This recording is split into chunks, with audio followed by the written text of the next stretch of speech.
Well, yeah, so before starting the stream today, I put out everything into a big to-do list. Just kind of broke everything down a lot, like figured out what each object should look like, and just really went into detail there, which makes my life easier. We need to add tents, little orcs.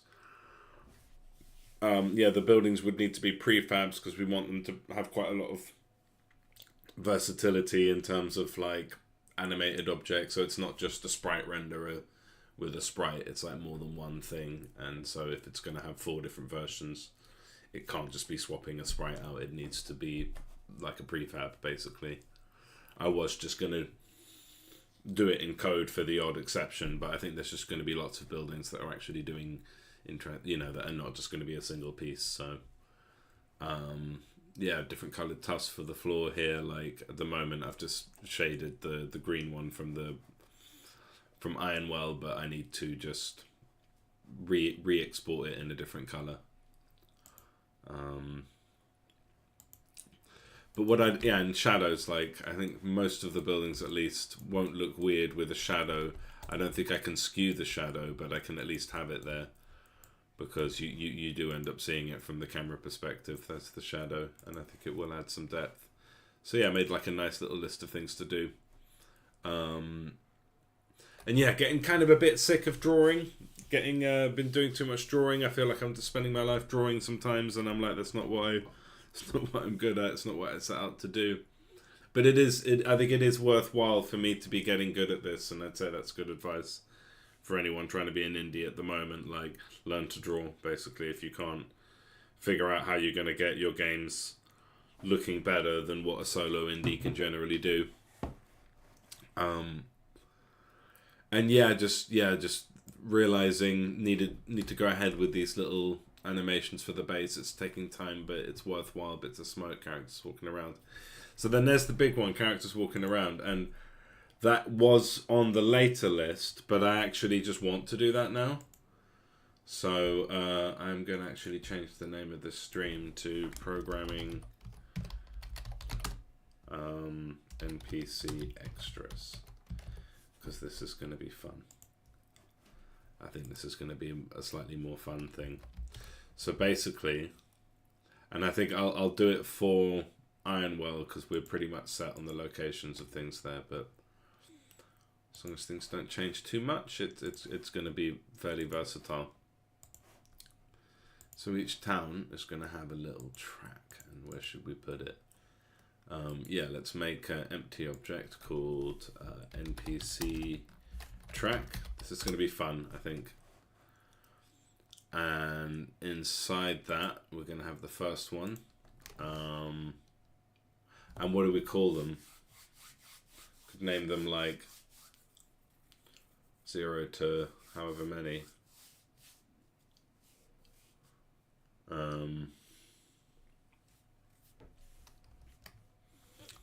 Yeah, what was the name? Waypoint.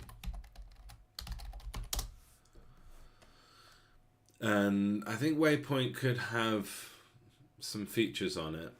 I mean, essentially all it needs to know is like what is it connected to a building, but they're going to move randomly from building to building.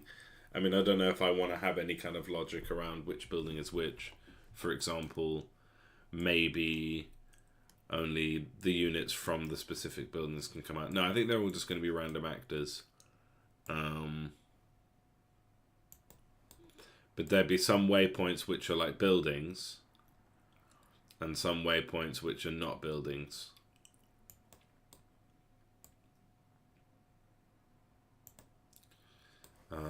So I'm thinking, and yeah, they would start left to right. The reason I want to do this is I've kind of already figured this out in my head. So we would have waypoints, and we can kind of tell either by the name or just by the sibling index, like where is it in relation to the siblings? Is it the third one, fourth one? To kind of have just like a really simple navigation system for a bunch of NPCs just to walk around.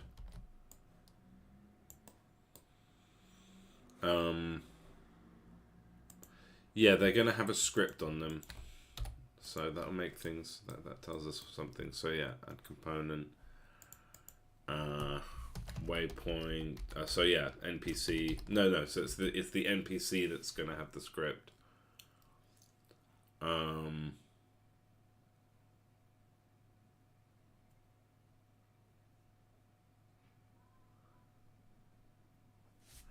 Yeah, so we have waypoint, and inside there will be endpoint, which in this case would be like the entrance to the wizard tab. We could actually use both, which is quite fun.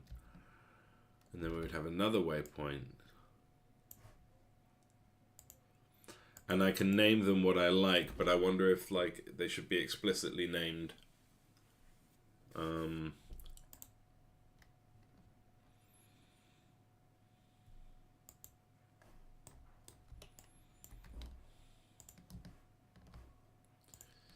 And I think I should definitely make this a prefab just in case I want to make a bunch of changes.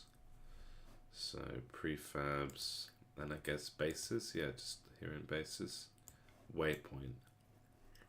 So waypoint is just a spot, and it has a spot, so like the NPC would walk between the waypoints and then go to the endpoints basically. So they'd walk here and then walk up there and then disappear or something. Where do we put our skeleton dude?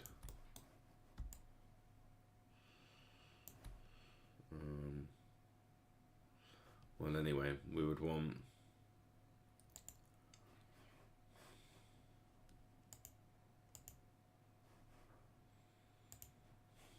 just get our standard soldier.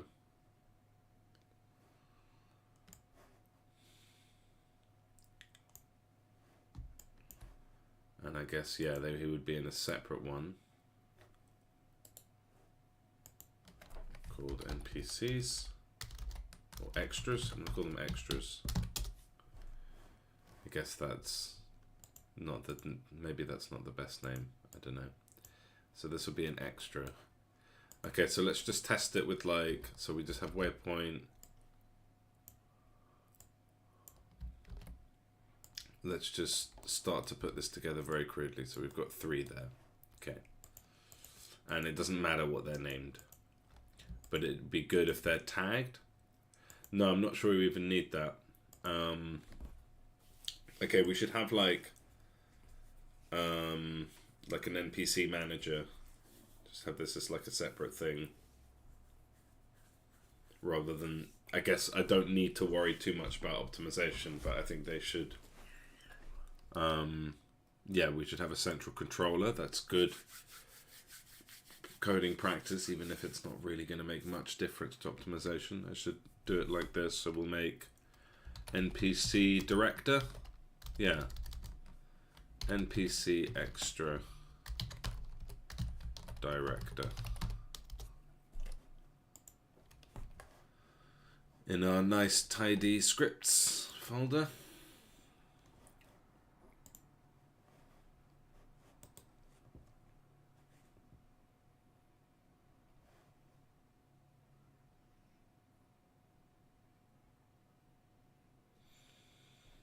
Where's our soldier? Let's grab him, set him up. I was thinking about making the, like, kind of remaking, like, making like a standard bean to be the soldier. Oh, we didn't lose our skull dude, yeah. NPC extra. Let's do the full name, NPC extra.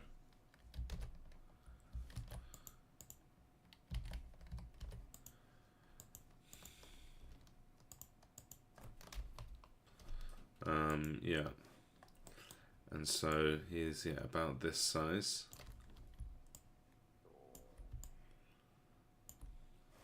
He'll need to be on like layer 2, I think, and they're going to be bouncing along. Needs to be right on the floor. They're going to be bouncing along. Is that the size? And so yeah, I was thinking about making different ones because they are completely different in terms of resolution. So obviously there's this distance, like, yeah, they're a much higher resolution. But I think it is more fun just to have the actual model. So even though it doesn't quite match, I think it's fine. It's better than having them be like blank faces. And obviously I'm not going to redraw everyone in a smaller version. So, yeah. It doesn't quite match the pixel ratio, but it's fine. Okay. So NPC director. So what we would have is a list of NPC extras and a list of, in fact, I don't even think we need public list. I think we could just have game objects using collection style generic.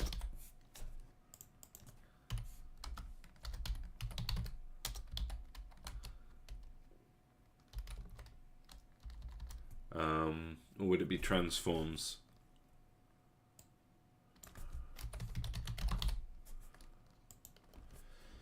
NPC extras, public list, transform, waypoints.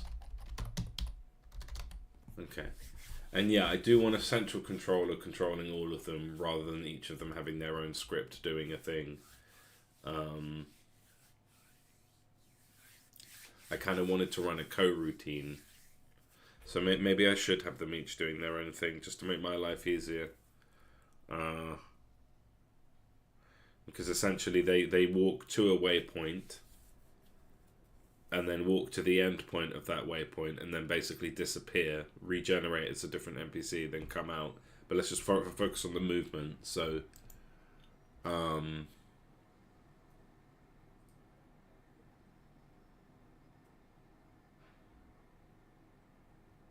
yeah, I guess we can do this. So, void update for each, and I guess it would be fixed update for each transform, and I think we will need, yeah, NPC extra.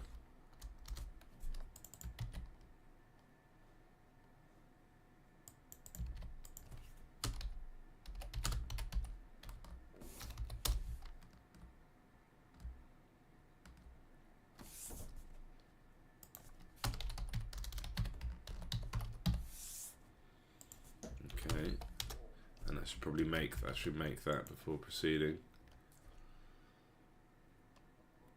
because yeah, they're just going to want to store like their target, and we can also have their sprite renderer and stuff. This should actually be an empty game object.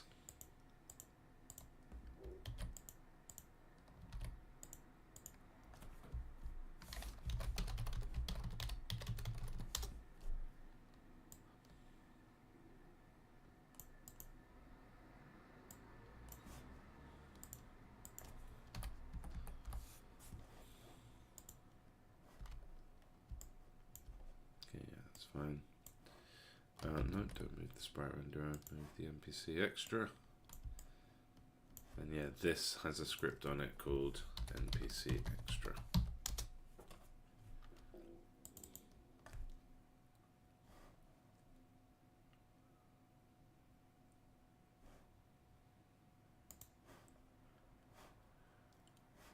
Oh, it just added that one. New script NPC extra in our nice tidy folder.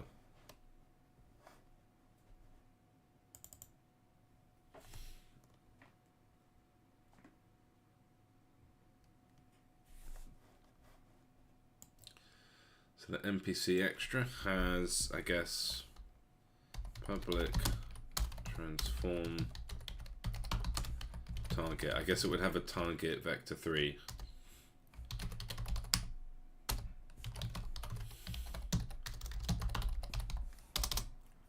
And basically this thing, oh no, we want to update, no. So that just has target position. and then we go NPC extra dot transform dot position equals vector3 dot move towards, and I think it might be like lerp towards or something, but and I think I need to have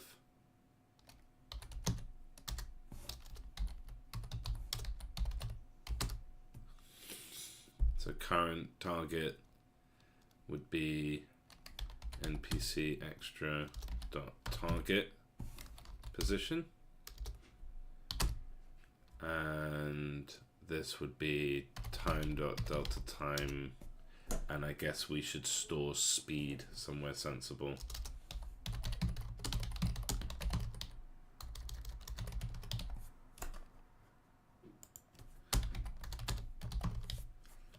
Okay. Equals, let's I mean, I'm very bad at judging this, so I'll just start with 5 and then we'll move it, we'll adjust it as needed. So that'll move it towards where it wants to go. Okay. And then we say, so move the NPC extra. We'll stick with that naming all the time. Okay. And then NPC extra reaches target. Okay. If vector3 dot distance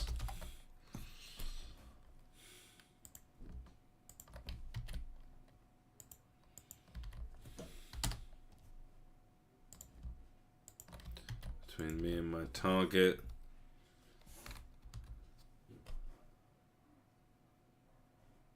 is that right?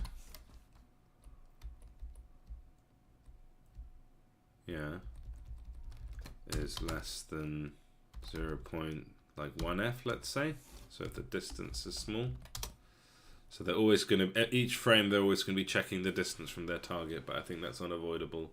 We could make this happen slower, but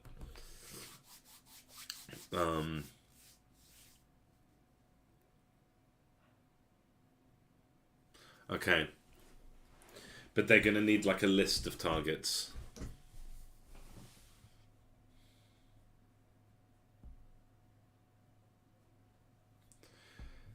I mean, there's a thing that will happen when they update the target. Okay, so so the distance, and then basically we need to check what their target was. Like, yeah, I thought I had it pretty clear in my head, but it's always different when you code it.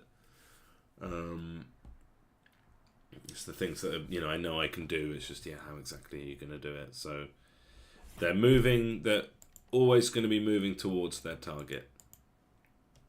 When they reach their target, we need to give them a new target.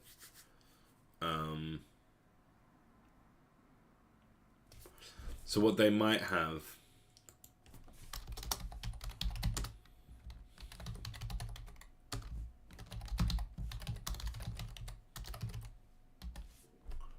okay. No, what they might have is a list of targets. Yeah.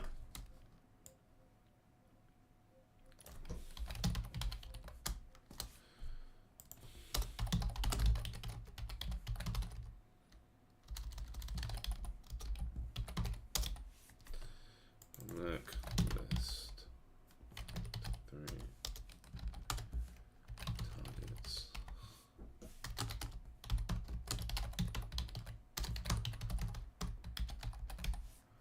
Okay.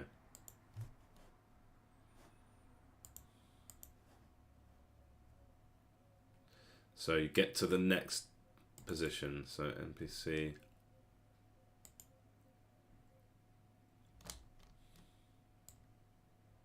And he's always going to be moving to the first target. And if we get to our first target,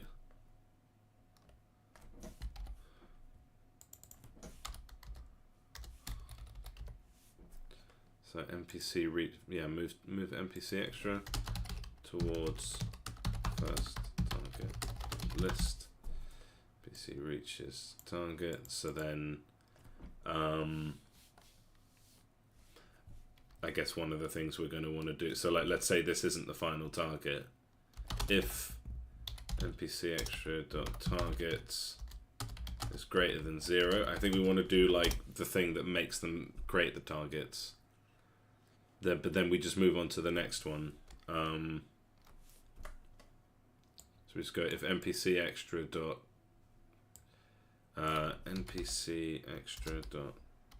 targets remove NPC extra dot target 0. Okay, and then I think that should like mean that the next 0 is, you know, and then that should make them, so then that automatically should make them move towards, so then target 0 becomes what used to be target 1, basically. Like 0 becomes what was 1. I'm thinking that's how it's going to work. So then we do NPC, but then if we reach the final target,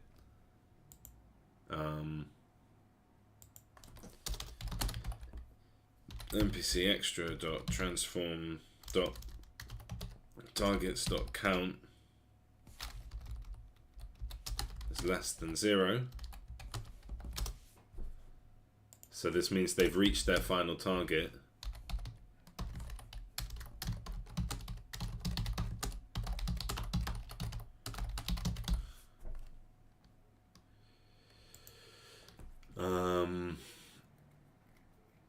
Then you need to pick a new one.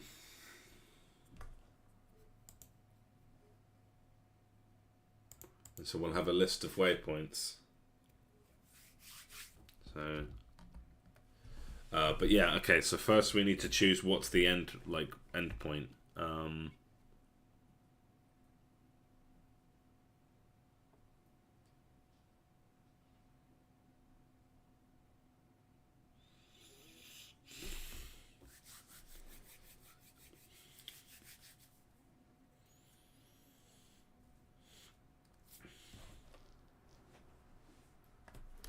So then we so I guess we go transform next waypoint.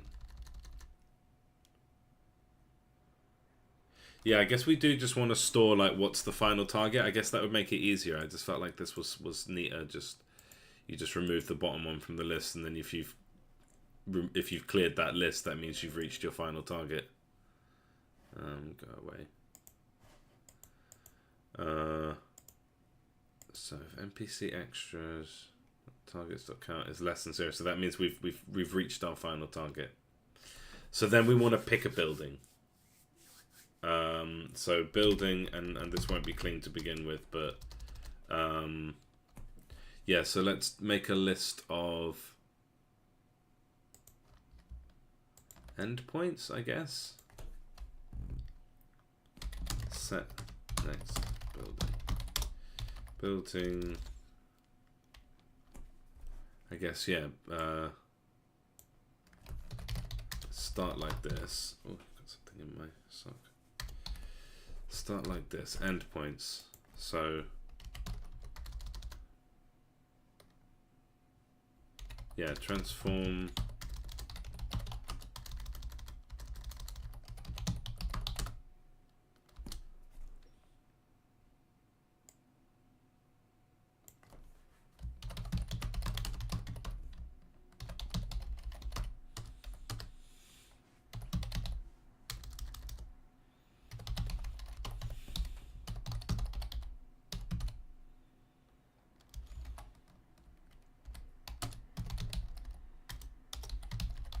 So that should give me a random one of like a list of endpoints. Let's make it waypoint. So these are like possible places we can go to.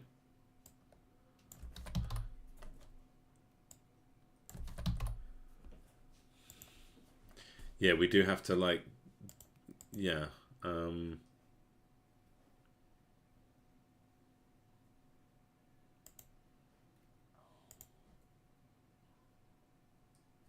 Okay, so we've set the next building, and then basically what we need to do is make a path between me and that building. So, And I remember in my head I was going to do this using the sibling index. I mean, I'm sure I could just look up like a star pathing system, but I'm kind of in the mood just to do it myself. Enjoy the puzzle. So we set the next building.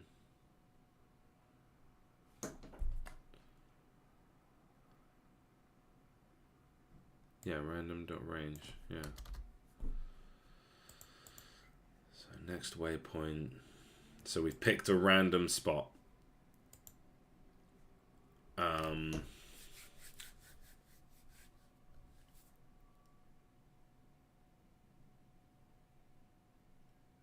Yeah, I was going to use sibling index, so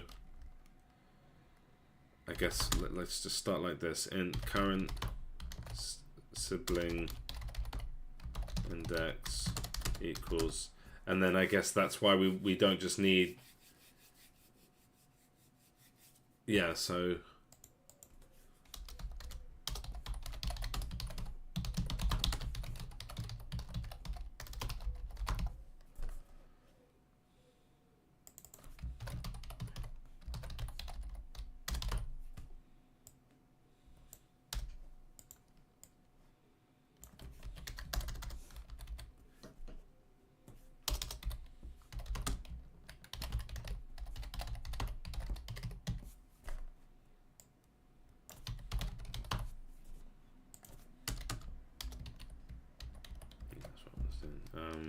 it equals, I guess, yeah, target waypoint dot sibling index.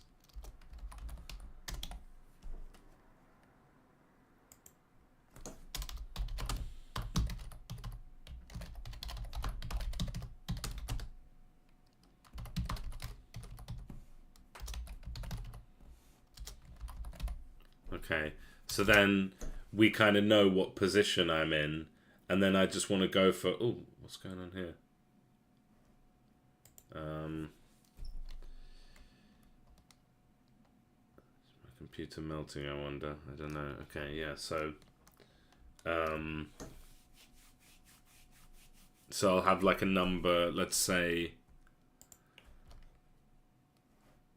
I'm at 2.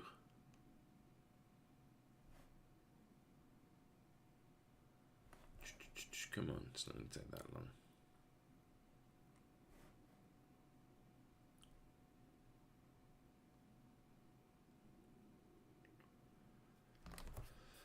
Come on, we haven't changed that much or anything, really. Why is it taking this long? I just wanted to make another waypoint. So we're at waypoint, yeah, let's say we're at the second waypoint, so that's sibling index 2. And we get given sibling index 4. So that means we want to add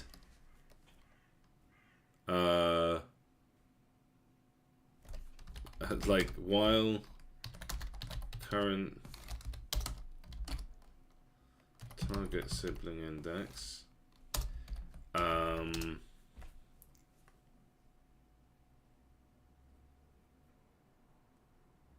yeah, and I guess we would do this in both directions. NPC extra dot targets. Come on.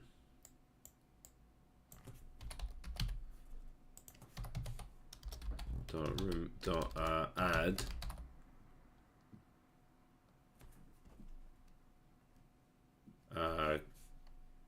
current sibling index. Yeah,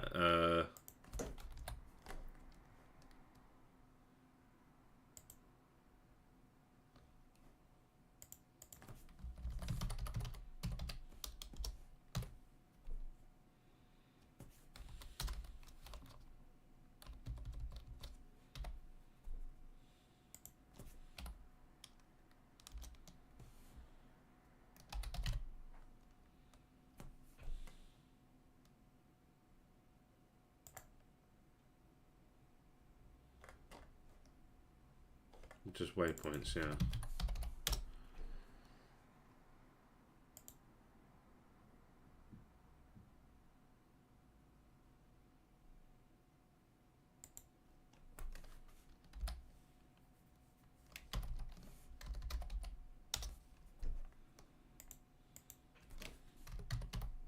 we're going to randomize this slightly.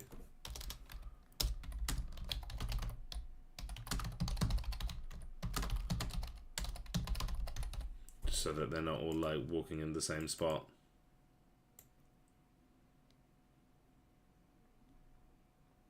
Okay.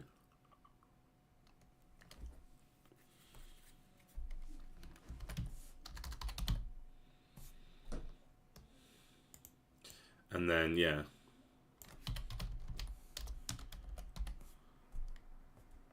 I guess it would be while it's not equal to, which could go on forever if I'm not careful. But I'll be careful. And then if it's like higher, then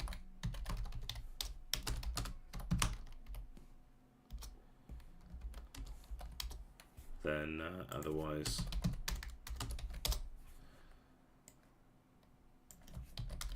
If it's higher, then make it go down. If it's lower, then make it go up. Right?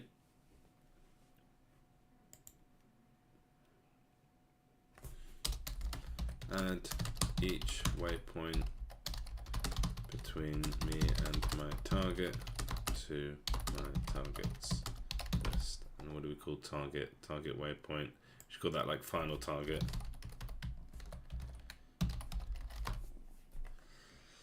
So then we add each target, so they're going to go through each target. Okay. So then targets.count. I mean, would it work?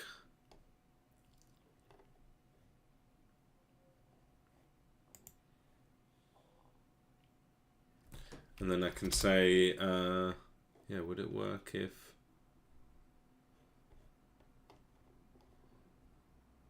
And then we just add the target waypoint.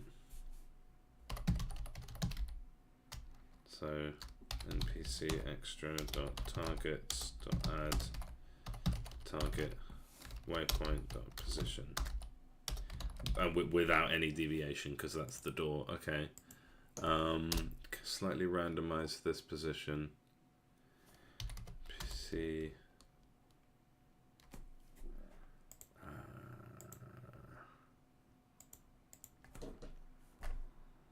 So we'll go.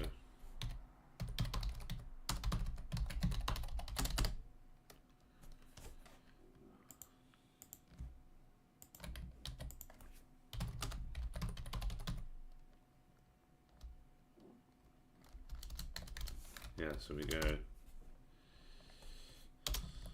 Yeah, vector 3 new position.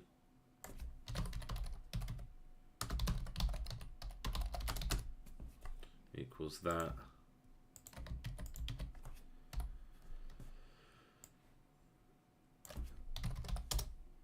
And then we say new position plus equals new vector 3 random.range, just random.range please, between minus, I guess, -1 and 1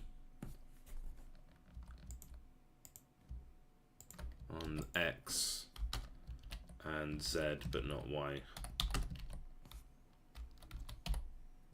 So it could be slightly off in and I don't know how much is 1 unit. Quite significant actually. So we're looking at more like 0.5.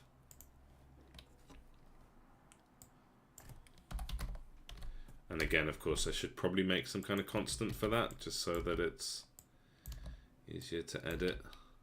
But for now, I'll just be lazy and carry on. Yeah, so we slightly randomize that position.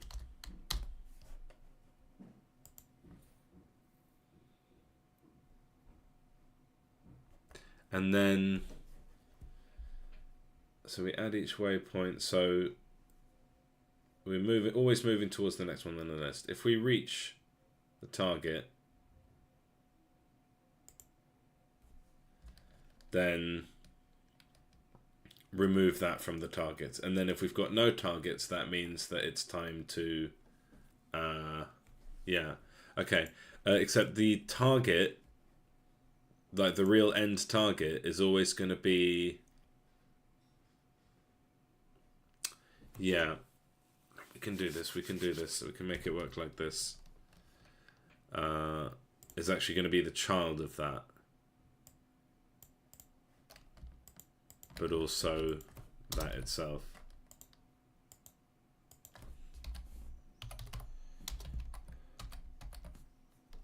Which will be like where the actual door of the building is.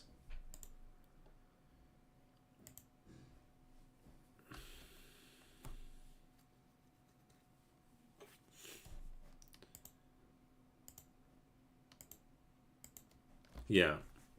Targets.add, get child position.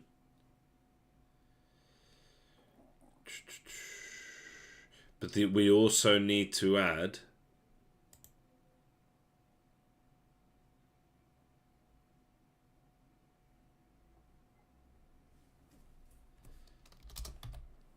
targets. Yeah. We also need to add current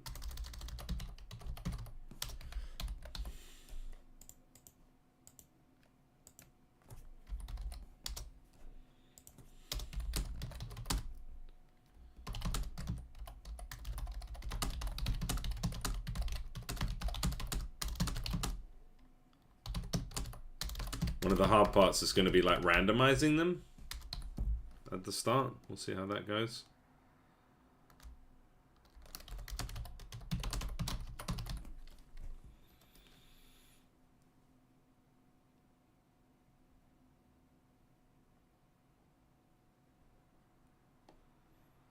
So yeah, we create a track and we add to it the target waypoint that we've been sent to, because we're always going to be going to the child of it, and then we choose a random new building and we record the old sibling index and the current sibling index, and then basically we add each waypoint between where I was and where I want to be, and add that to the list, and we get a list of waypoints between me and where I'm going, and then we add the final waypoint itself and its child, which will be the final target, and then that should work. And if that works, I'll be really pleased with myself. That was fun to do. Let's see. Let's see what breaks. I think the main thing is that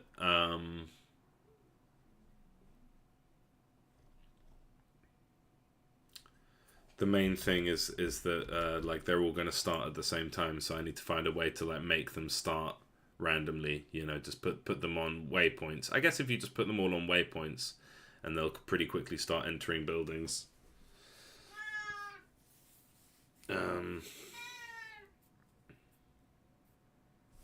So this guy, so then we need to make this NPC track. So we have waypoint. Let's make I could probably easily make a script that just adds all of its children to a list. But it's fine, I can do it manually.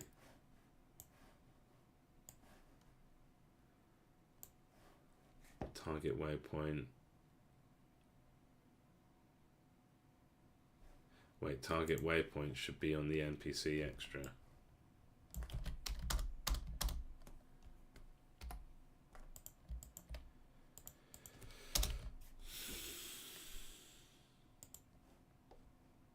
Should call the targets like breadcrumbs or something. Never mind.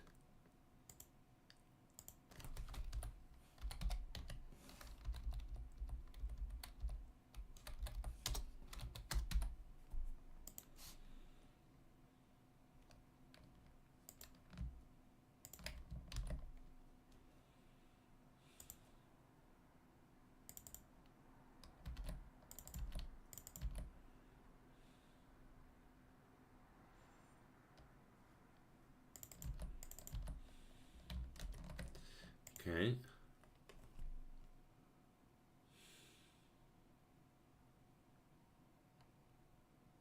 And then so this, yeah, that he needs to have, his target waypoint will be empty to begin with. But if it's empty, it should just kind of naturally, let's see how that goes. I think it will be a problem because it won't have like one that it's set to. So I might need to like, yeah, like, I just kind of want to see what happens if I don't put anything there. So yeah, NPC extra, we just need to add him to the list.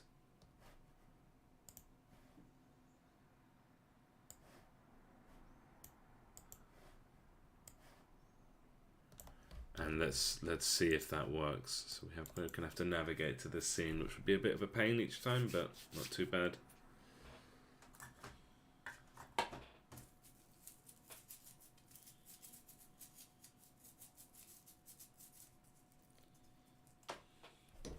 Okay, great start.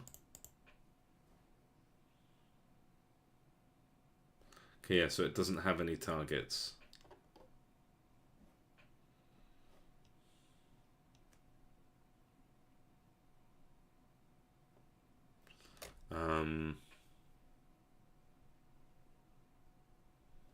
Is less than 0. No, it's equal to 0.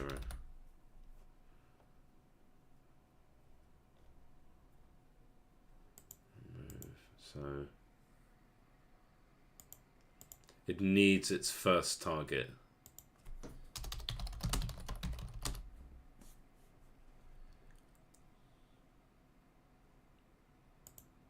So we can make a script.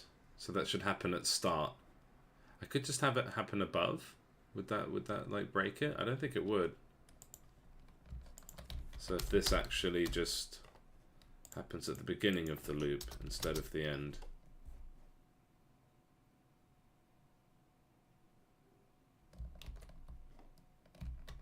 Let's see if that just does it. I'm kind of like enjoying the kind of engineering of it today.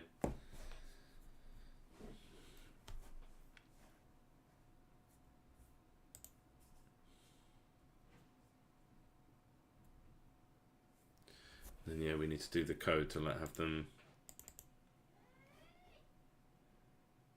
Okay. Do a if.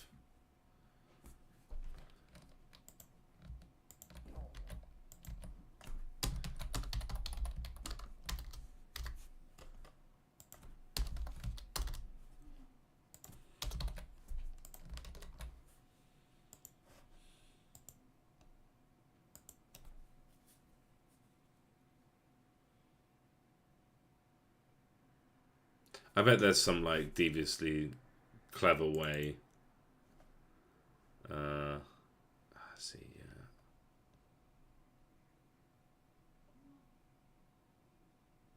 Okay, so we need a way to like start them off, basically.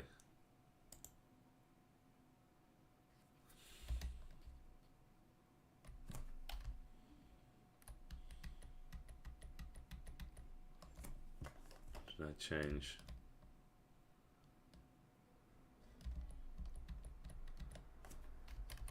Yeah, so we want void set target waypoint.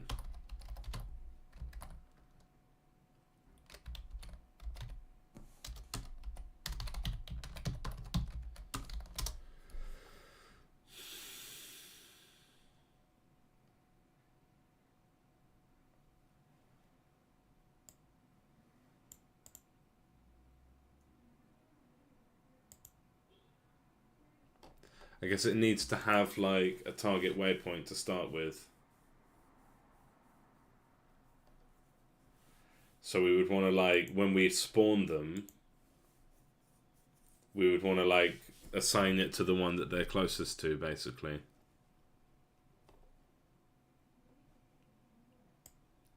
So it's like void start transform dot position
Yeah, NPC extra dot transform dot position.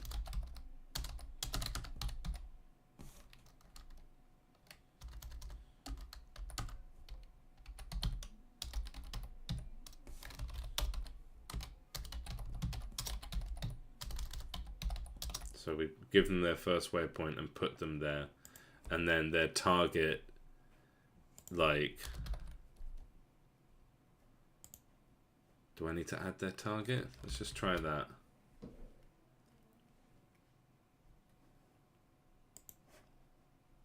And yeah, getting into better coding practices. It was tempting to put a script on each of these actors to make them do the thing, but I think it's better to, and then just do, I could have done like a coroutine, but I'm trying to get into better practices as a programmer.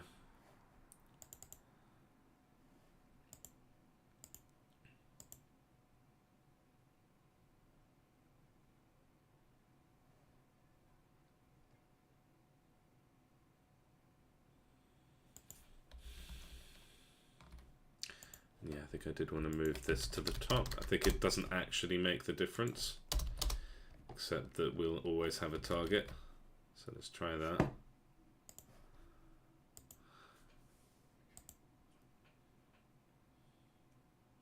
And yeah, we've also done the job of randomizing each of their position at the beginning. Okay, we didn't get any compile errors, so that's a start.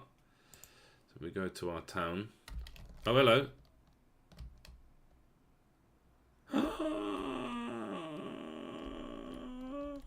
He's doing it! Wow, I'm getting better at programming. I'm really pleased with this.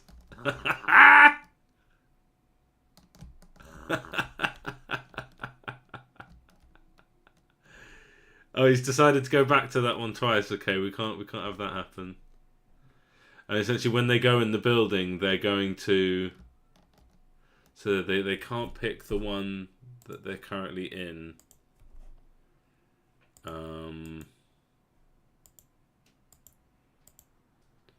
I guess that can happen. Do we allow that? No, it can't be the one that they've been in. Shit, that's going to be more annoying than it seems like to fix. Okay, cool. All right.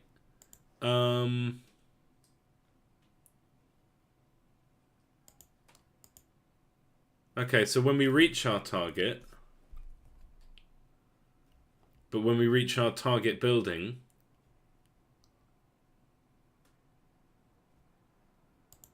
so first we need to like switch off for a bit.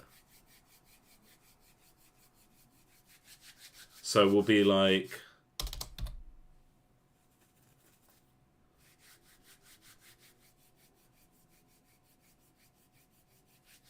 what I want them to do essentially is to switch off. So we'll store their sprite renderer, or we could just do transform get child 0 dot game object dot set active false. They've reached their final target.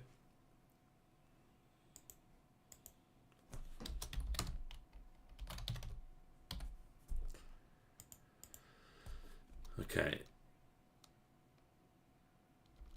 And then basically we want to wait a bit before they get going. So it would kind of be like,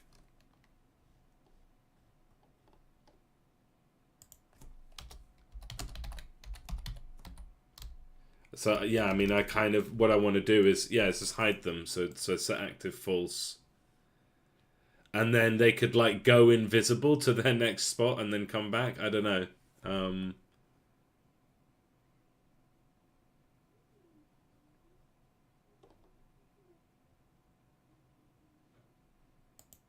Like what I want them to do is switch off, hide for a random amount of time, and then come back. But then it's like,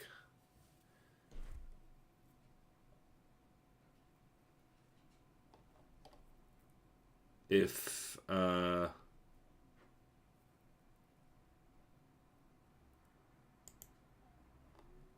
where do we put that if statement? We want to sort of say if they're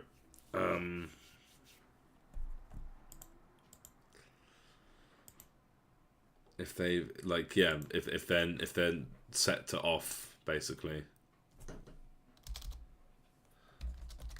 There's where you would want a coroutine on a single object. That would have made life easier, but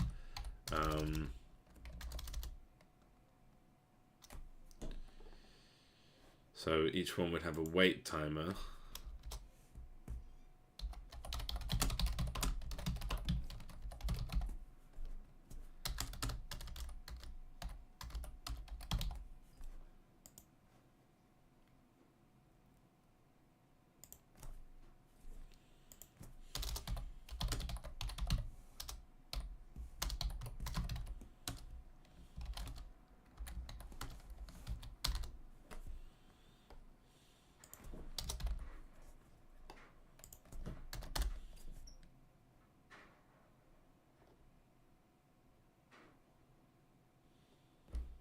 And actually, I think it can sit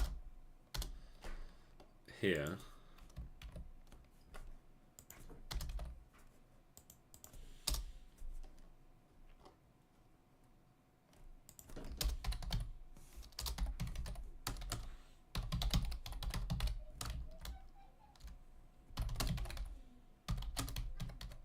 And wait between 0 and 4 seconds, let's say. And then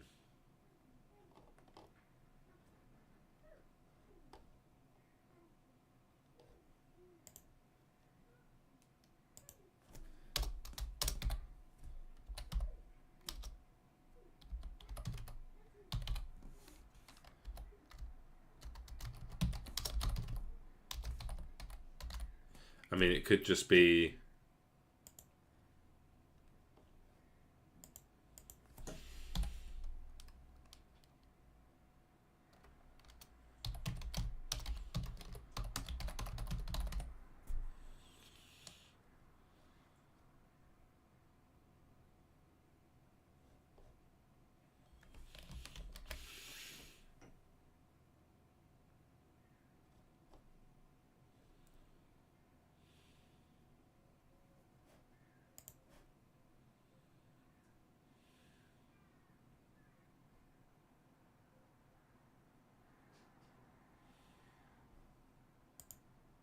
Can we see that?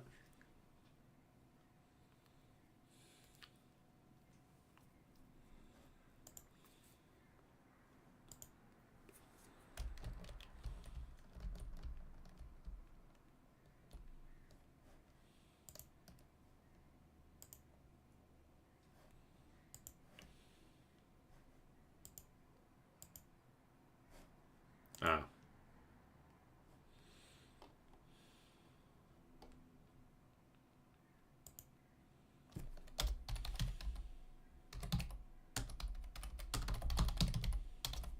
Of course.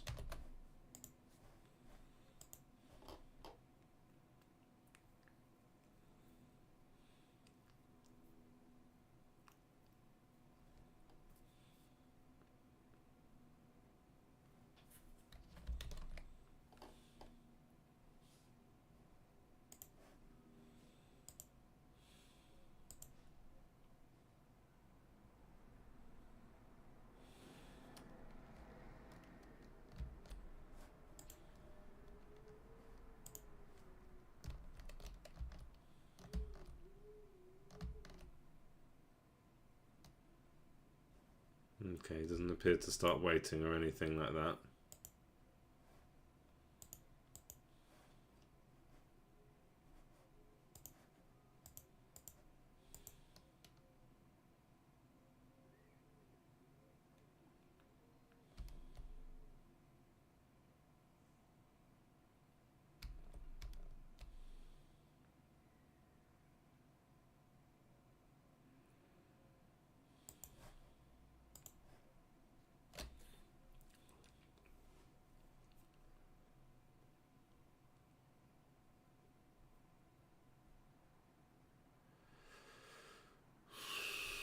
This doesn't seem to be setting active false.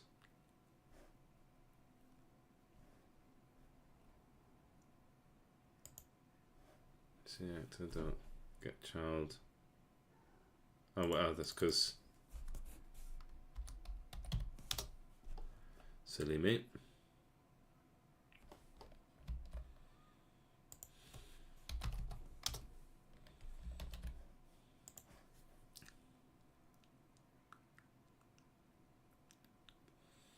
I'm really pleased with myself for getting this working in general, though.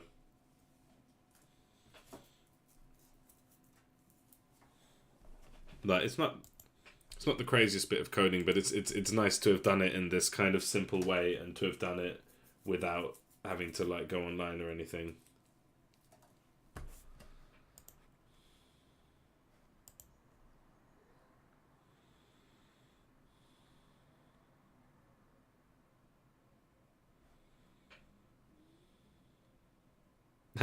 So yeah, he's going to go into these buildings.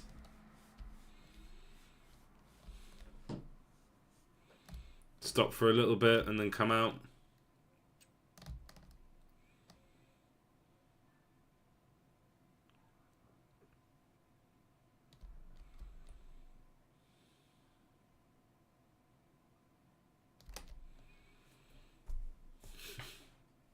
He left something there. There's something in his car. Okay, yeah, alright. And then what we can do is say, when it reaches its final target,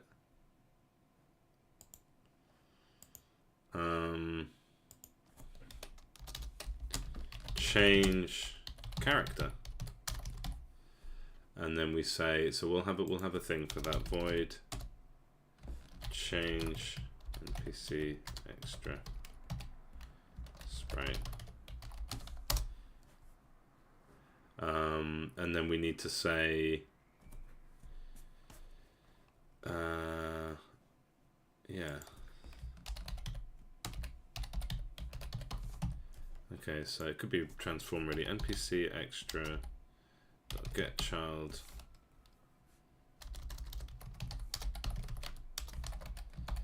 sprite render. Okay, component sprite renderer sprite equals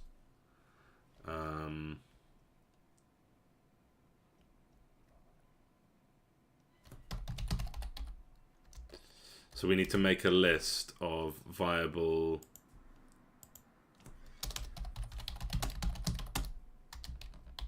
NPC list sprite or list character NPC extra pool character pool.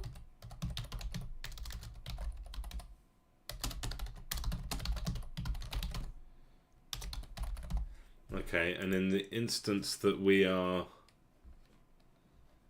so we would then want to put into base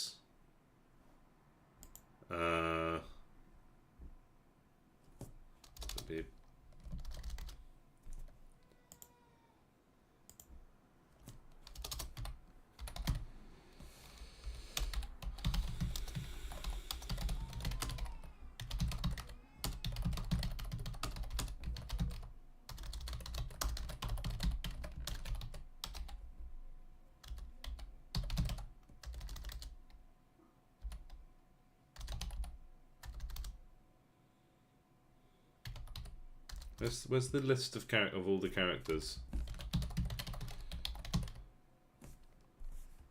Or is it all characters?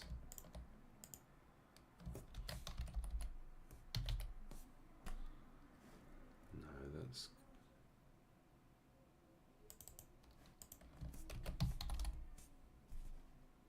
character list.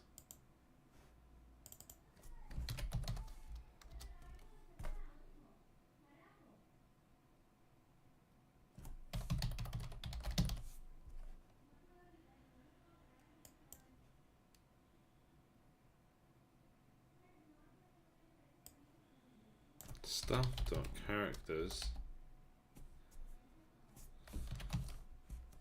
Do I need?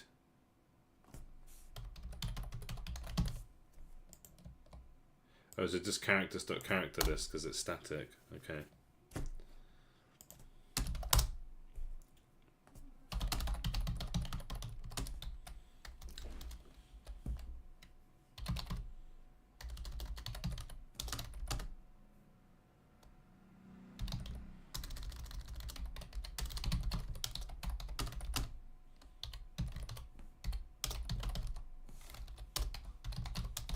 Okay, so if it's the faction,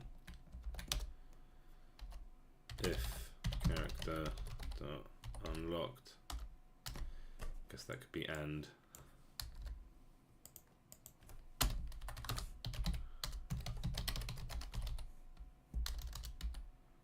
Character, then NPC extra character pool dot add character. So if they're in the right faction and if we have access to them, then they should be part of the pool. And then equals NPC character extras. Extra character pool.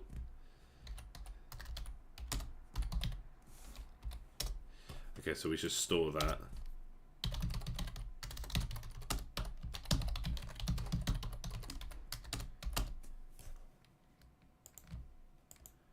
Because we're going to need it more than once.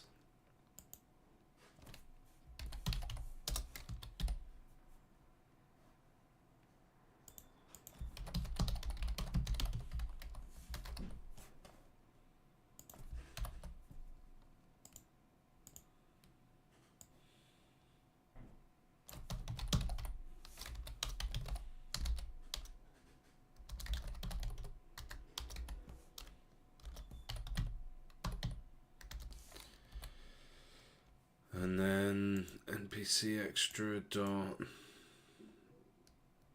So yeah, their sprite becomes the random character. Was there something else I wanted to do?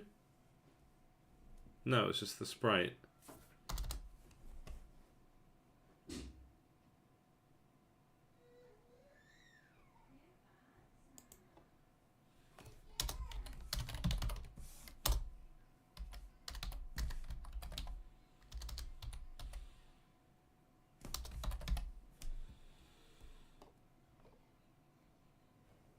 Why did I think I would need it more than once then?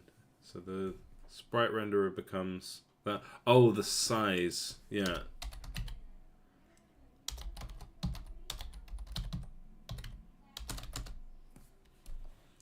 And I think it is that.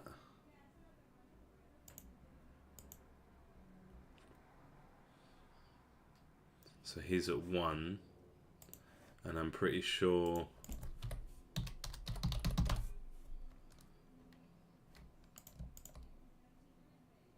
Yeah, that's a 1-to-1, so equals new vector 3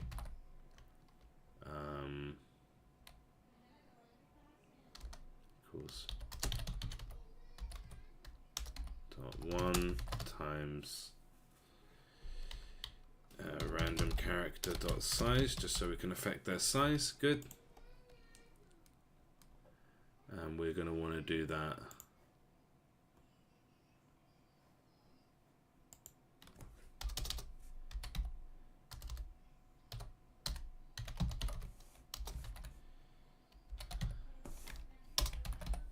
Places there, so that's why we needed it, and that's why we needed the function, so that's going to work.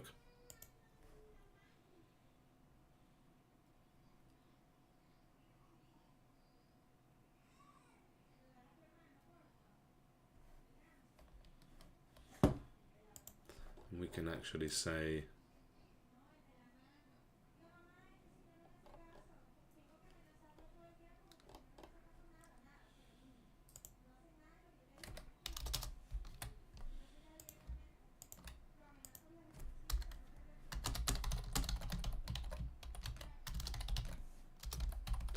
I feel like I usually have to do that, but I don't think that gave me an error earlier, but I still feel like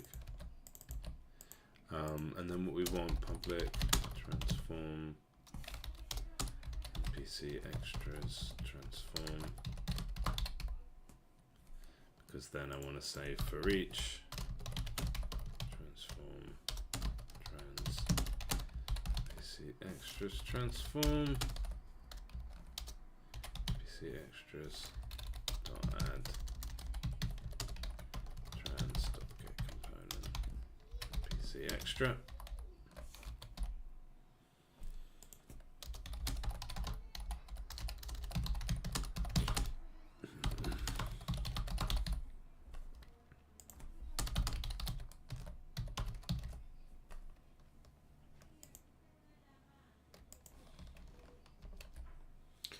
Okay.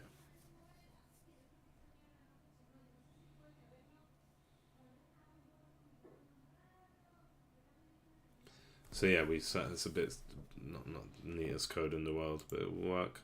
Um, so then I can just add a bunch in here,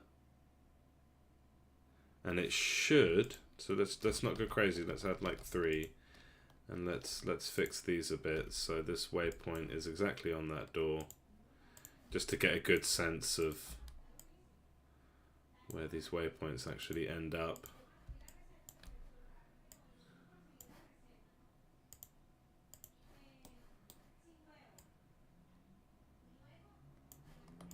Like that. And I guess for the market, when the market's open, so before you actually get that building, it will look a bit weird that they disappear into there. So maybe we can create an exception like, no, don't like if it's a disappeary building, then disappear, otherwise don't, and then also don't change NPC.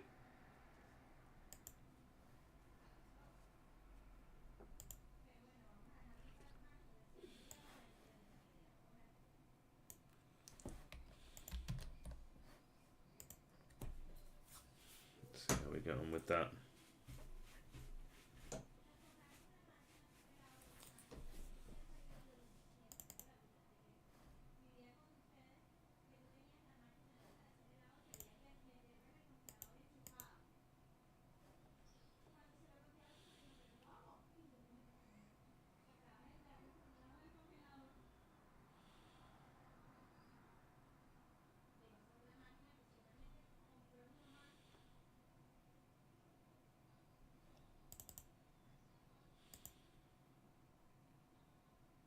Okay, we don't want to do that if,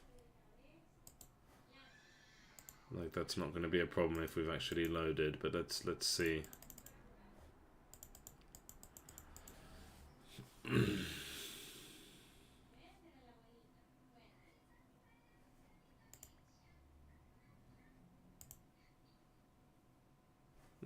Okay.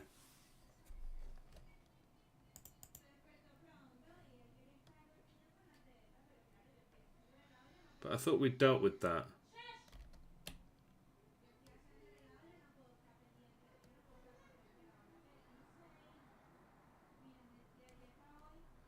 I thought we fixed that by... So they don't have a target waypoint.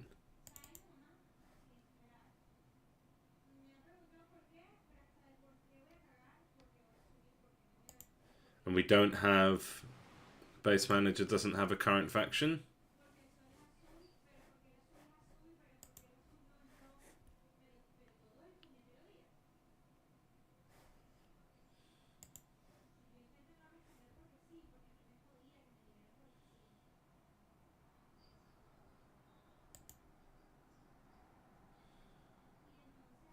And then that...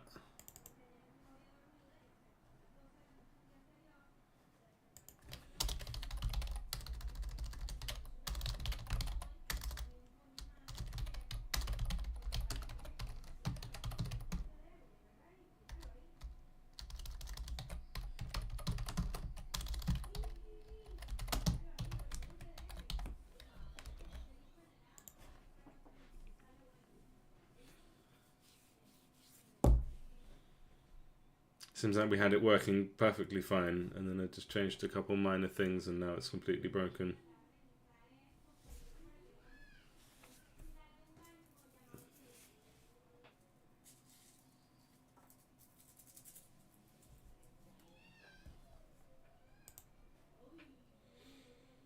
So let's have a look. Let's investigate.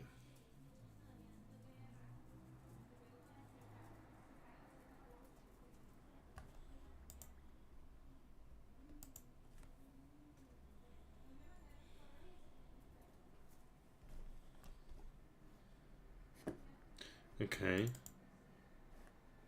So it's because we don't finish the start method. That's why the other bug's happening. So I think that's...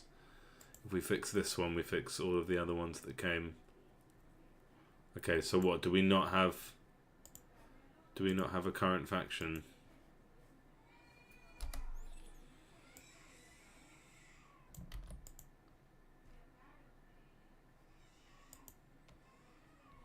Because factions should already be set up.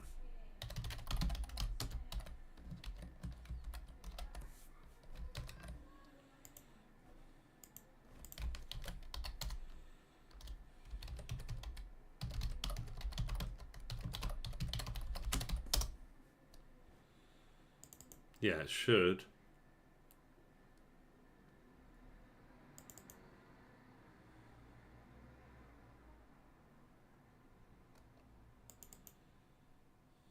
Yeah, once we open the base. So we should have current faction. Let's see.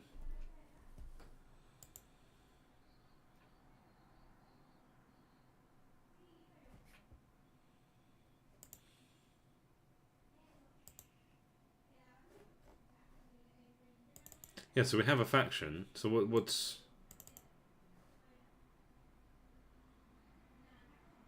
Ah.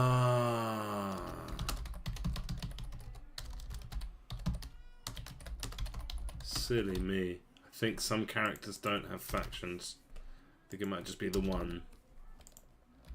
But 'tis true. Okay, I think that might have been it.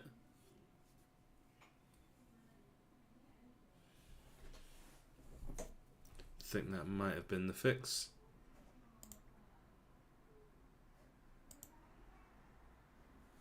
Okay, yeah. Oh, but they all want to be Randar.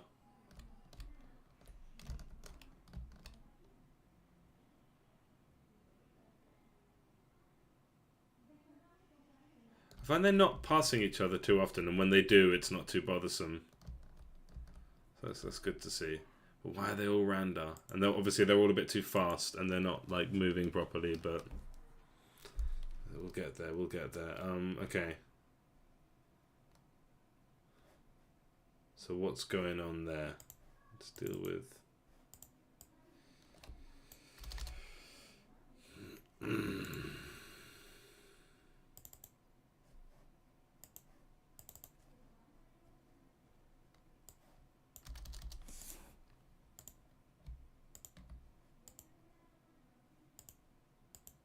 Okay, so why?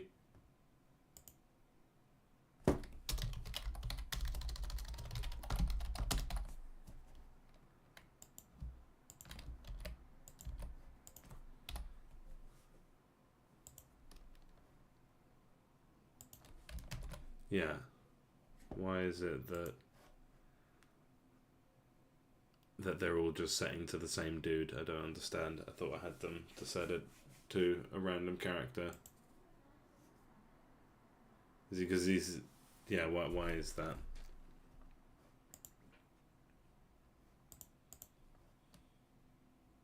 Okay, so apparently there is only one character in the NPC extra pool. So how can that be?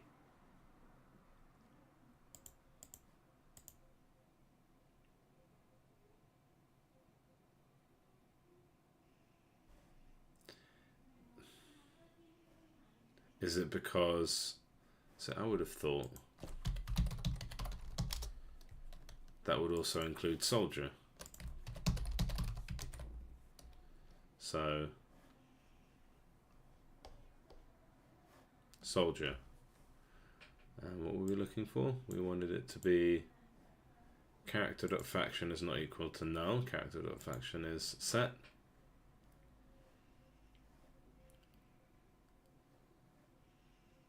Character.faction that names is the same, and character is unlocked.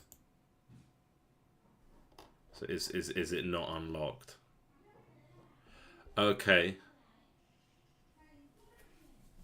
So when do we ask if a character's unlocked?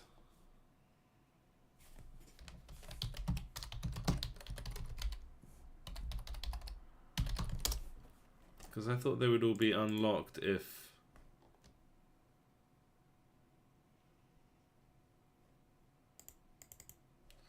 I see. So the unlocked only applies to heroes.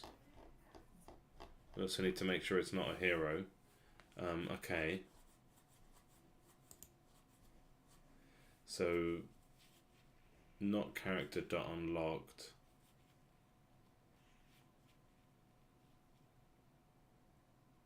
Although we will want that for later. Like we want to, or like the upgrades will be unlocked. The upgrades will be locked. So it's kind of almost actually like for each upgrade in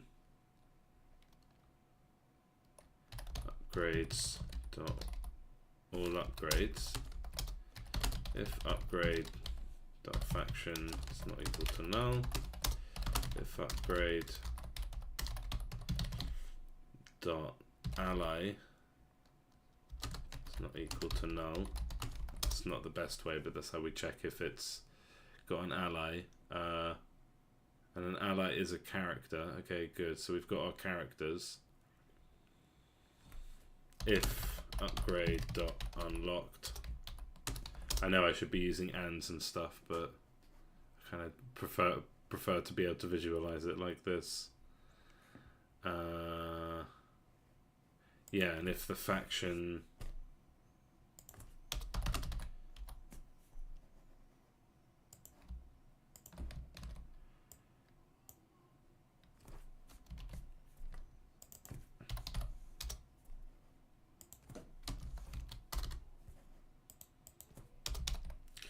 then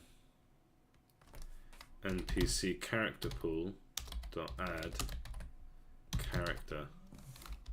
I think that's more in line with what I wanted to do. Oh, I think my phone just ran out of battery. That's annoying. It was charging. Never mind. Upgrade dot ally.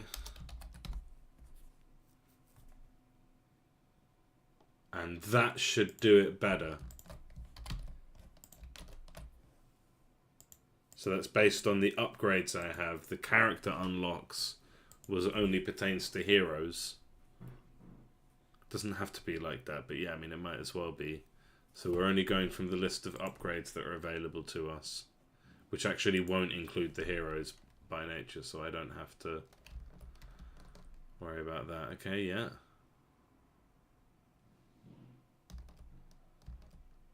But the tower can be there. Okay, it has to be a character that can actually move.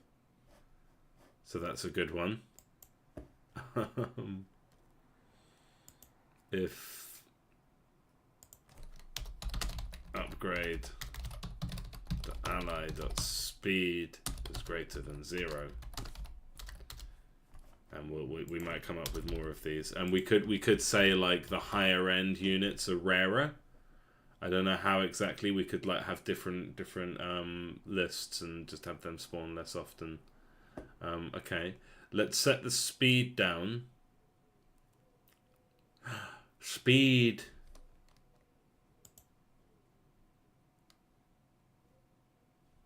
Yeah.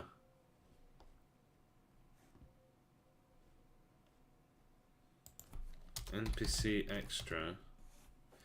So NPC extra can have speed.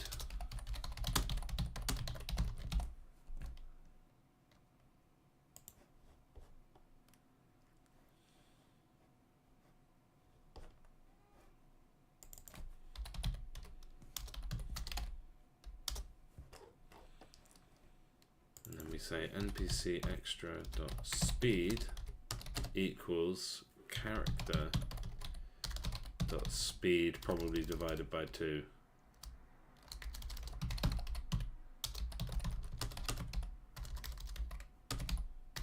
And then we might even have to have like exceptions for flying and stuff, but like the bats, they're going to have slightly different animations. And can we add? Shit, can I get the animation without copying the animation controller? Let's see. It might just be quicker and easier for me to just animate them again. But if we take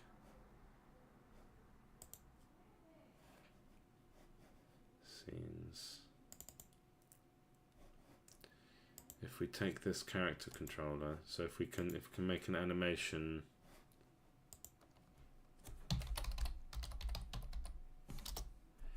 and then if the controller is the same one that the character sprite renderer uses. Let me just remind myself what that's called.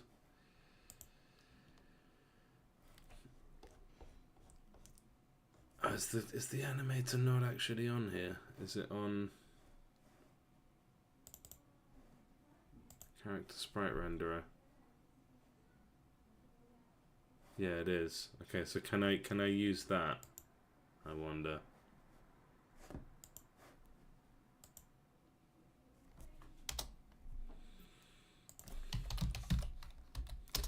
And it's character sprite renderer 1. God, that's horrendous. Okay.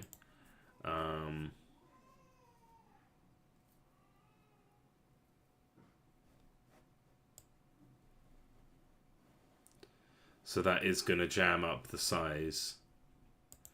So what I could do, what I should have done really is like, it shouldn't be the object itself that's animated ever. It should be, or like you should have it on the root object. Because then, yeah, I mean, anyway, I think it might actually be easier because I just need this walk animation. I can kind of copy this. What is NPC extra color? What color? Oh, that's the shadow. That's the shadow bouncing up and down behind it. Oof.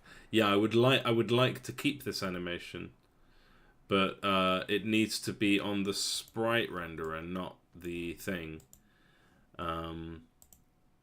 So maybe I think it. So basically, this animation should be universal and work for both of them, but I kind of haven't really done it properly enough to be able to do that. So I think what might be best is that I actually just create a new, because they're always going to be bouncing. They might be idling sometimes. Yeah, what does idle look like on this? It's just the way it affects the size. I mean, what I can do to be a little bit cheeky, so if that's like times 3, this could be 0.3. So then we keep the size, and then the animation actually just still works. But then we need to like nest it again because the position. So that animation. Okay, this is what I'm gonna have to go through to make this animation work. So that goes on there.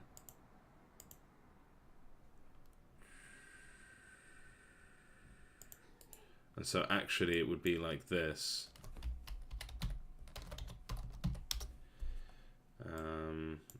Don't be too confused by the names. Okay, so put this here as well. And so this, what do we call this? Like animator transform. And that lives in here. And this doesn't have this, but this does.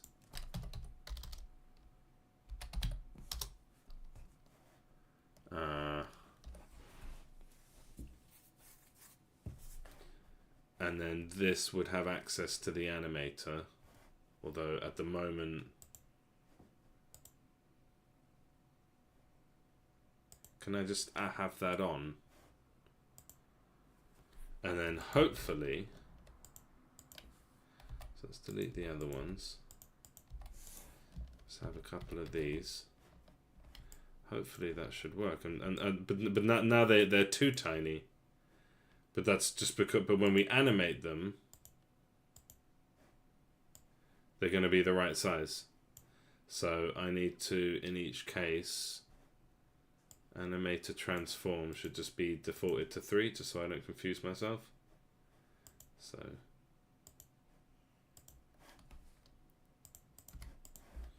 just so it looks a bit more right in the default. And then hopefully that should just be animated. I set it to is walking true, so it should just be on if I never turn it off. Just manually hit that ball. Okay, what's the problem now?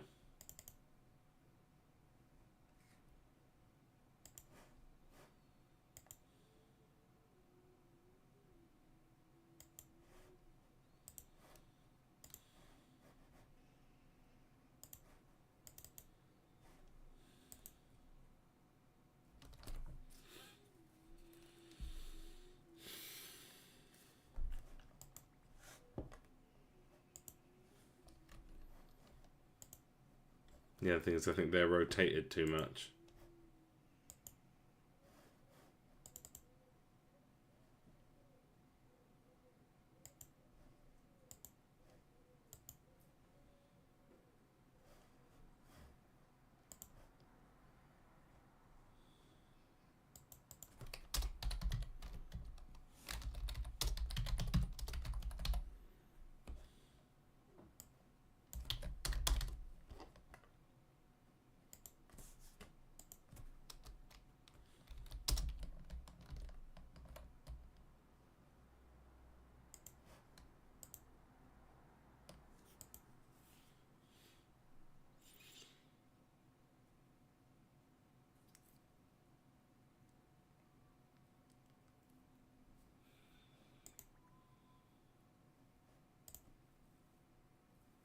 Oh, come on.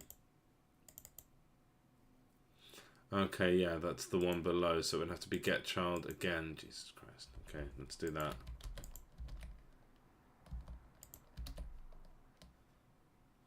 We might have to do that in a couple other places, I'm not sure. Yeah, get child. We should really like store yeah,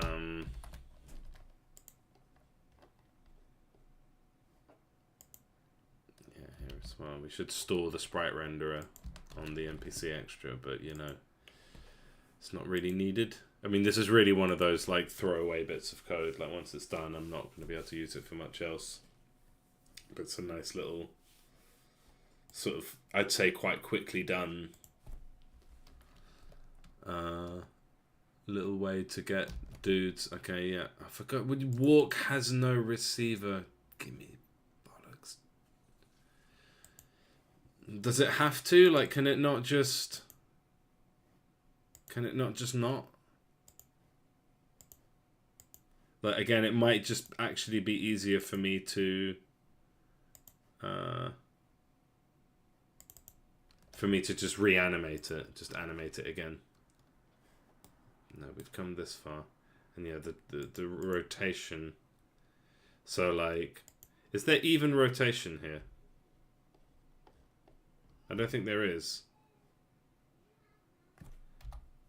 Is there even rotation in? I guess it has to be there in case for like bits where it changes.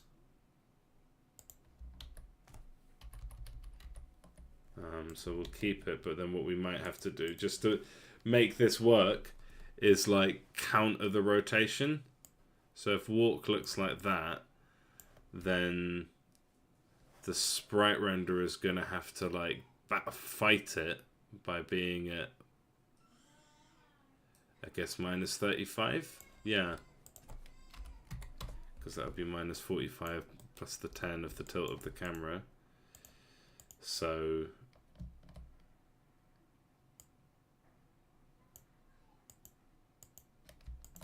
that's the main one now. Let's have a few of those. Lovely. This is so bonky, but also like hacky. I'm using some duct tape here, but also I think some quite elegant bits. I'm really proud of the like get sibling index to like get the spots in between, and just that it's, I don't know. For me, it's a decent enough achievement.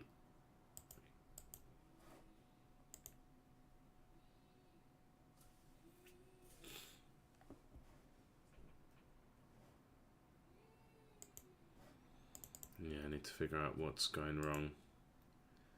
Seems like I make these really innocent changes. Okay, so now the on bounce animation thing. So let's go there.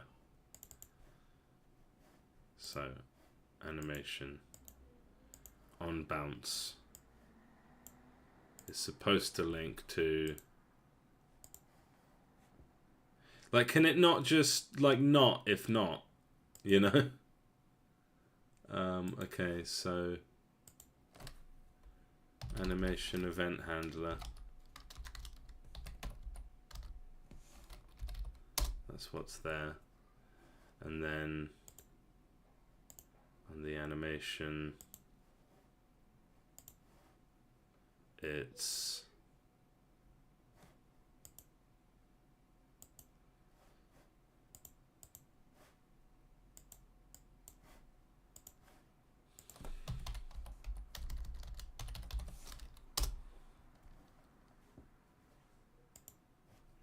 Yeah, okay. And then what does that do again?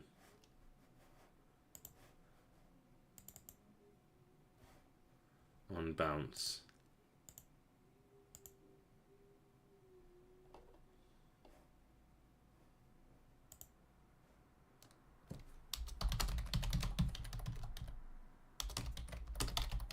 Because I don't actually want this sound effect here, so we just check if it's null. Yeah, I guess the importance of like knowing everything you want your character to do, like, because yeah, I should have just been bringing in characters, but they're sort of programmed to fight, you know. Actually, no, not really without the GM. So if I just brought a character, prefab in here, like exactly as it is, that might actually just work. I don't know. We've come this far. There's only a few things we need to keep from the original.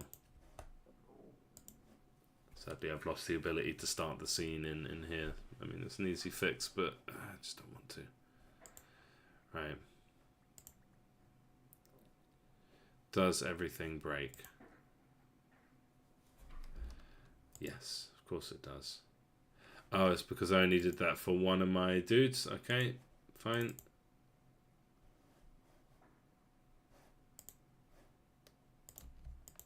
So these can go. But this one did get the thing, so make some of those. I think it's not bad for an afternoon's work if I can finish this. I think it is worthwhile. Okay, and then so what breaks here? We can say, look, if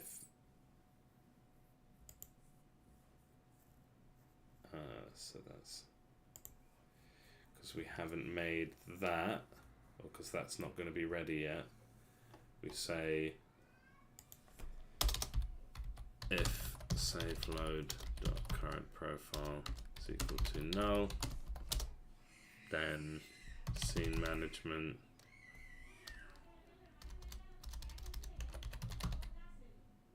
can I just like call, okay, I guess I have to put it from here, using Unity, yeah, engine.scene management, yeah, dot load scene, is that right? Scene manager dot load scene title screen, and then don't try and do anything else. Just so that I don't have to manually, like if I try and press play from the base scene that we're currently editing, that it instead of breaking, it just, if we don't load from the title screen, it just loads us to the title screen if that's the case. Did I save time? Probably in the slightly long run. So yeah, then we get that, but then what's this? No, see, we shouldn't even be there. Oh, hey Leo, how's it going? Oh, you should look after yourself. You should sleep well. Sleeping well is good. I guess we just put this like here as well then. Or like maybe that's the only place it does need to be. It's just really annoying having to have this. I just want to be able to not have to change back to title screen scene every time I want to test something.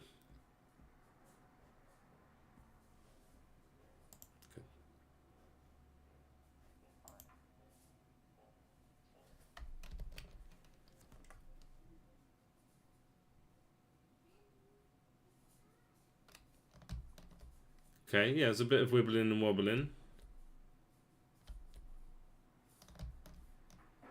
But I like seeing the characters appear.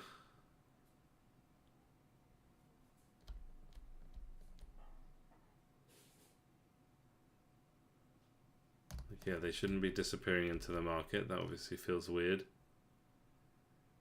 Like that the rogue's faster.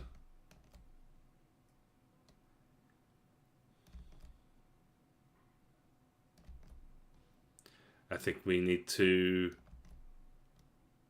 change their heading based on which direction they're going in. And I think that's quite easy to, I know where to put that.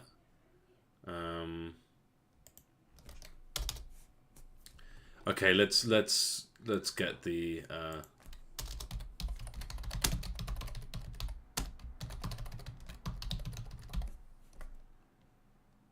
okay, and then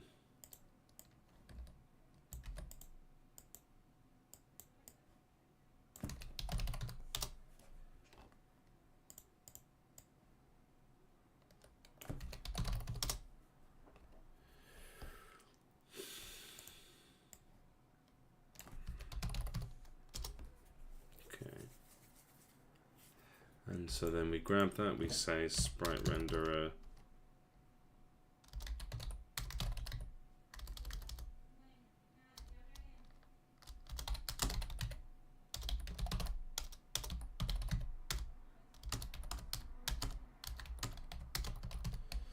so if it's going that way, then yeah, it's flipped, and otherwise don't.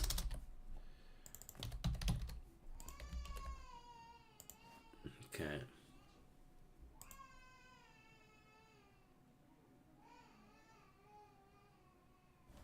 So yeah, that'll flip them around.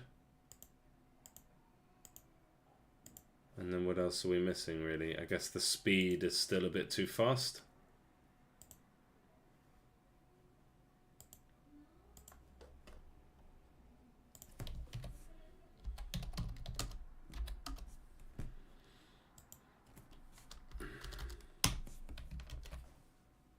Because I guess if the size is actually like... Yeah, I guess down from 3, so it would be a third of the normal speed. Just like compared to how they, you know, how fast they move in the game.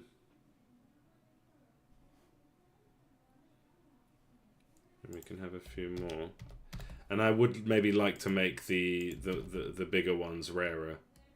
So like the combined tier 2 units should be a bit rarer to spawn.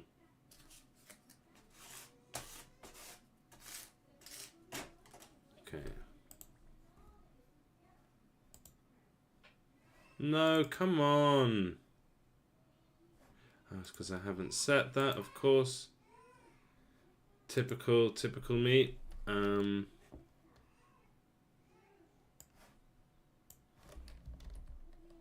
then later, if we want to access the animator, we'll grab the animator as well. But let's just do it like this. Because yeah, we might want to. They might actually want to be idle because we might want to have them like hang out at the market for a little bit. I mean, I don't know if it's okay for them to just disappear into an open market stall as if it was a shop front, you know.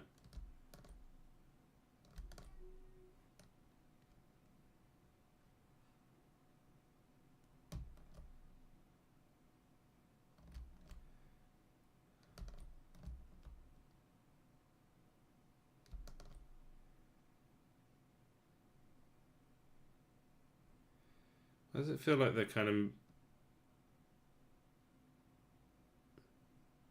Like the jumping's weird.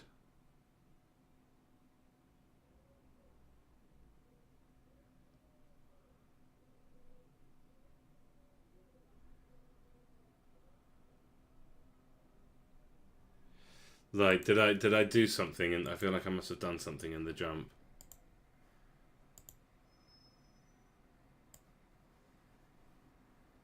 No?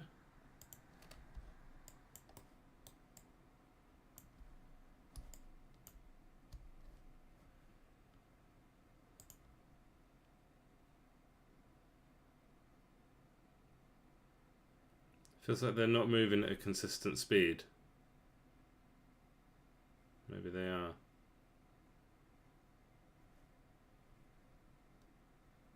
It's like the animation just feels quite strong. Feels stronger than usual.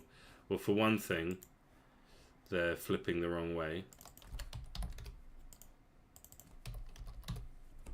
So let's have another look.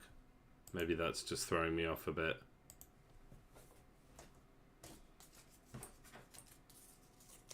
And then yeah, we need to think about the intro because they seem to kind of pop in awkwardly at the beginning. So it'd be nice to fix that. I'm really pleased with this though. I think this is a fun addition.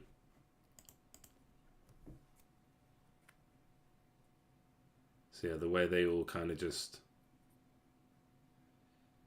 pop in randomly. Or they just pop in.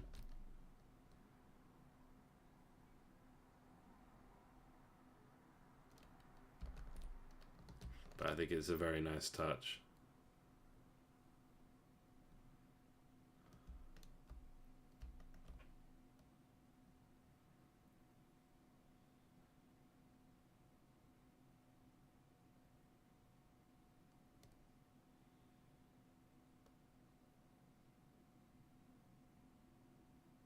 I think maybe they're still a bit too fast. Maybe that's why I feel like they're sort of sliding too much.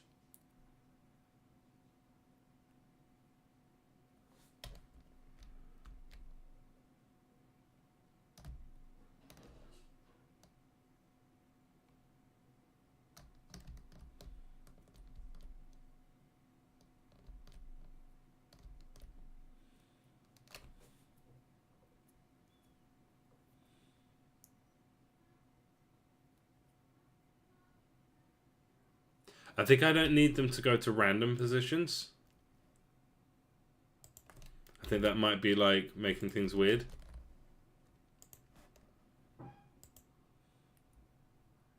I don't think we need, because I don't think that's actually helping.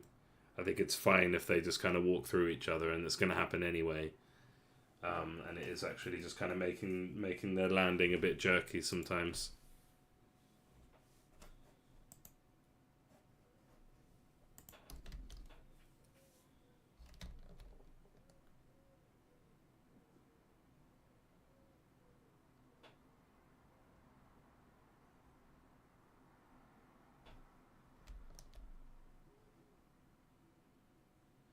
Watching them disappear into a market stall.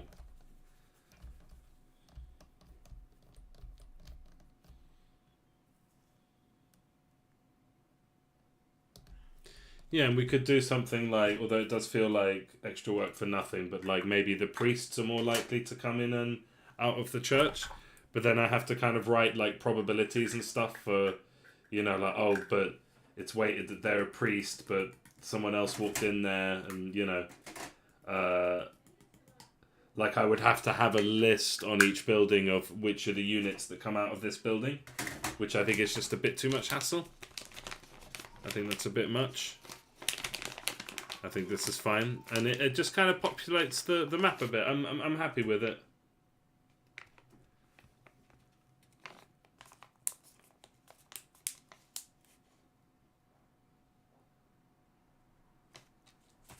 Yeah.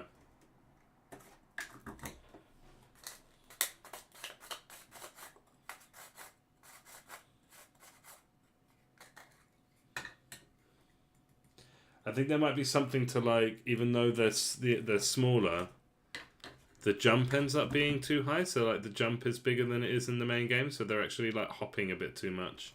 Is that right, or is that just my imagination? I'm gonna go for a little smoke break. But yeah, I guess I'll just leave this on. Like, this is quite nice. All right, I'll be back shortly.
lovely little town doing?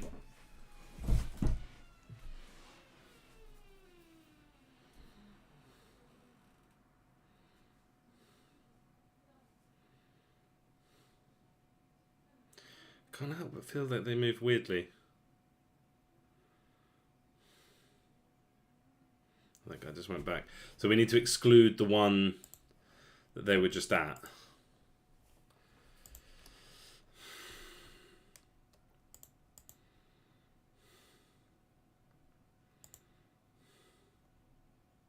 So it would need to be...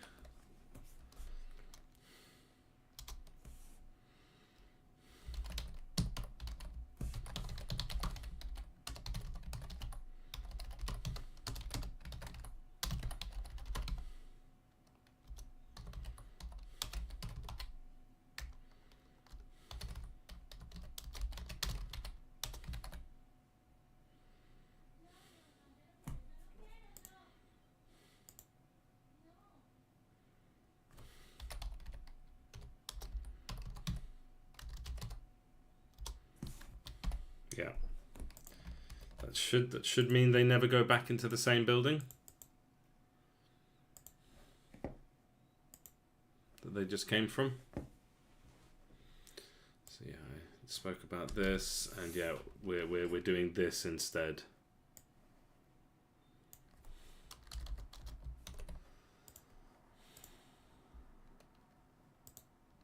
And then I can like do more with like, oh, what now?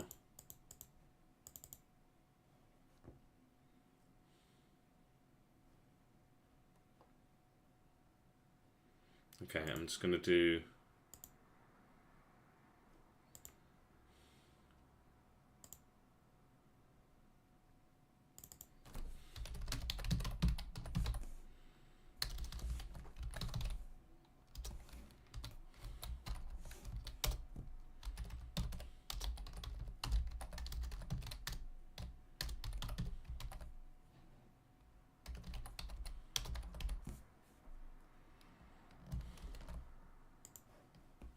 I think that'll fix it.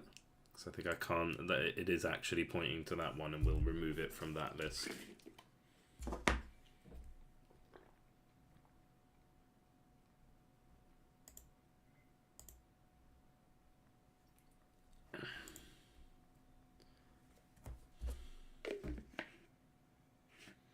Yeah, he feels like he kind of jumps forward and then comes down again. Is that just because, like on the 2D plane, the way that bounce animation works looks weird because you kind of expect them to... I think it's because you expect them to hop forward when they hop. I think that's why it looks weird. Because they're just going up and down while moving, which at 45 degrees looks okay. Sort of in a kind of orthographic view, like top down, like the main game, it looks fine.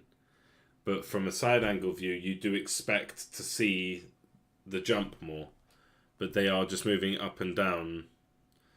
They're not changing their speed per bump, right? So the jump looks kind of floaty. I think that's what looks weird about it. I mean, I think that might just be a necessary evil. Okay, can we give them little shadows?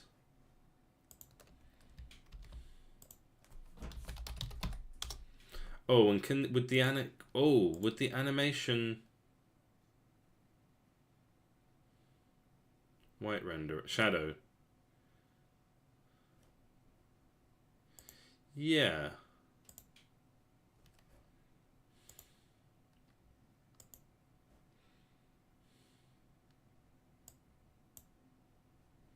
So if there's something, does it have to be a transform? No, it could just be shadow.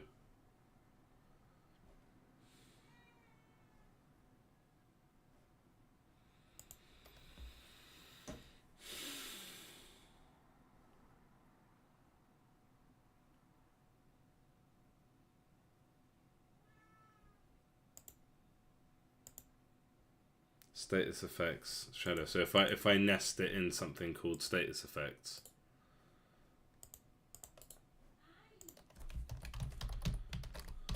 Such gnarly mess. Not quite so elegant. Okay, and then shadow, if shadow is in there, and shadow, okay, and then, so shadow does need to be, and that's good, the rotation isn't animated, so that would be 35. 45, okay. And that would have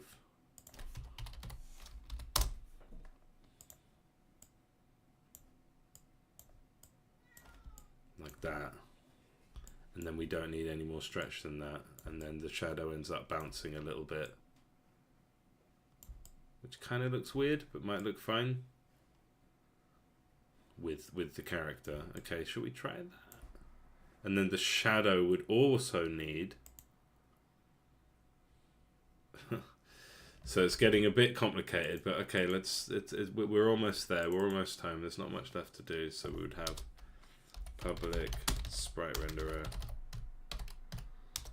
shadow renderer, and then I guess, yeah, okay, so that's not a child of the main one. So basically everything we do to the sprite renderer, we do to the shadow renderer as well. Okay, we can manage that. Getting a little bit spaghettified, but not too bad. So it would be this too.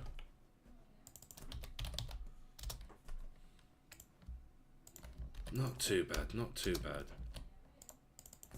Shadows are important.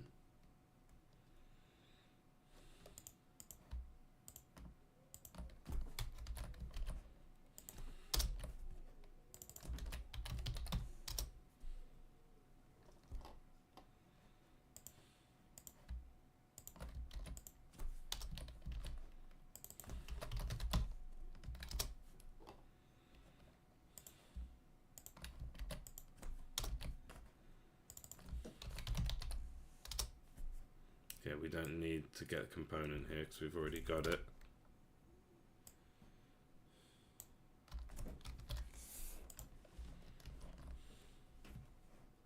Okay.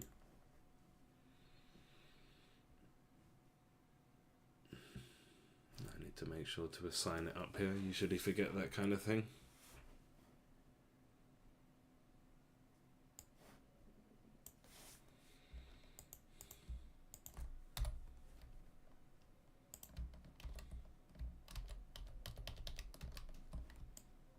Okay, let's see how that goes.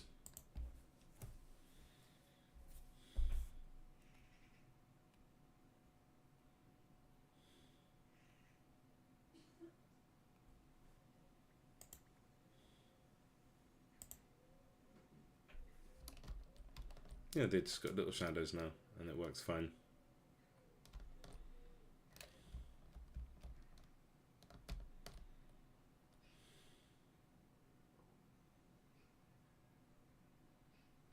And yeah, the bounce is a bit off, but like I don't know if I should like reanimate it or you know change too much there. I think it's fine. Kind of makes me want to zoom in.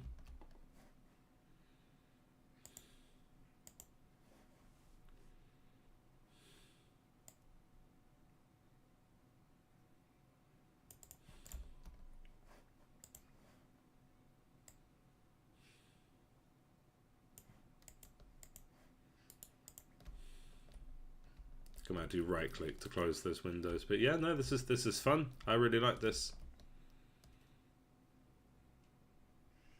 And I can basically copy paste this, and I could copy paste this into the orc base, and it will automatically understand that the orcs are here now, and it's going to use orcs instead.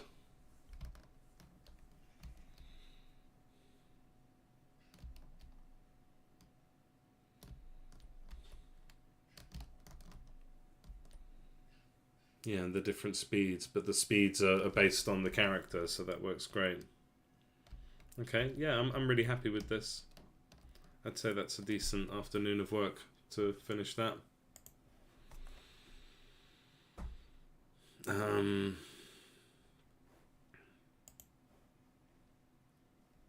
I did want to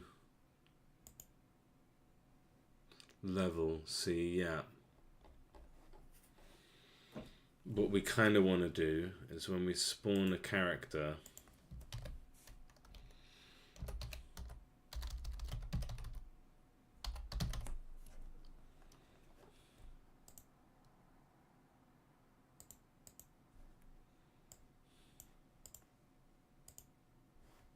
spawn enemy rare list. So basically what I want to do is say if it's coming from the rarer list, that's when you give it better loot. But then how do we access the character that we've made, here?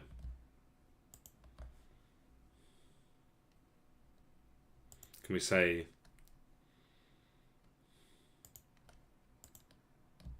so yeah, then we spawn enemies. So there's lots of spaghetti here.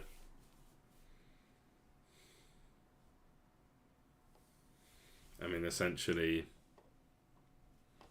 we want to kind of carry through, like,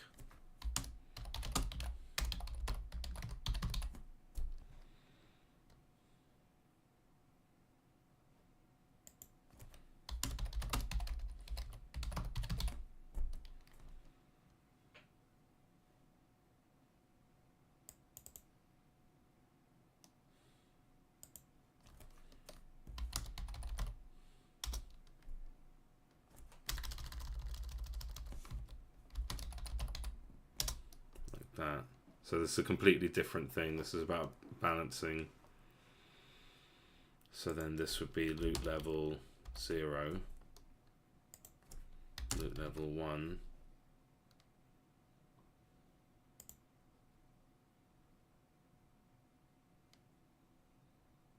and special list. Just reminding myself of what kind of enemy gets added to special list. Okay, that is the super one. So yeah, they should be loot level 3, I think. In fact, as it currently is, but we should change that. So it should just be loot level 2. So it goes 0, 1, 2 in terms of loot value.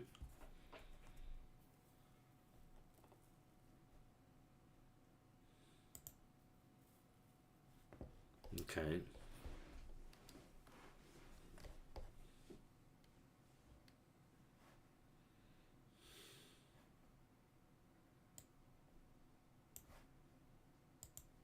And then this would actually be 99.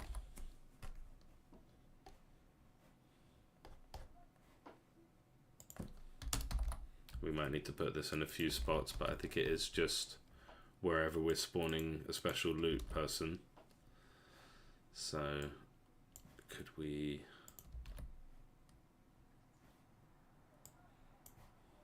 do some kind of clever find and replace? I don't think so.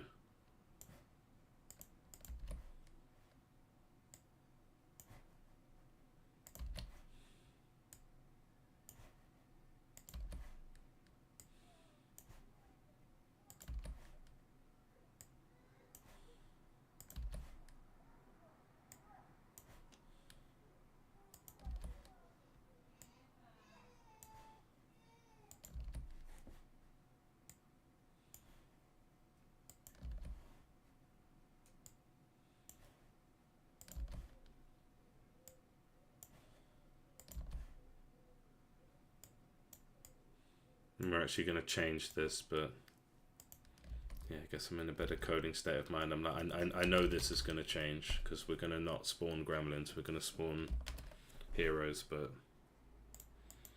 let's just do this. So we spawn with a loot level in mind, and then I'm still thinking this might actually be quite tricky.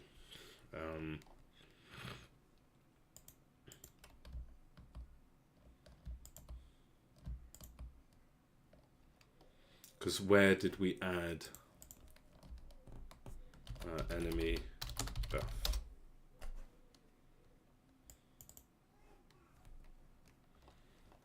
So this is in our universal spawn character.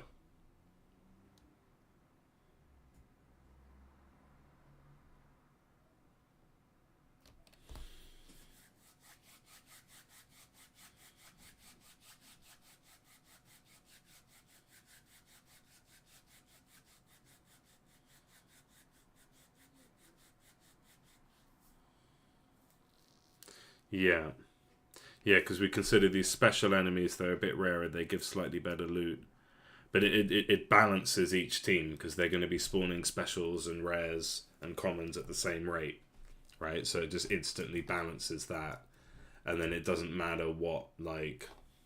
And then I guess I need to think about which units get added to which type of list.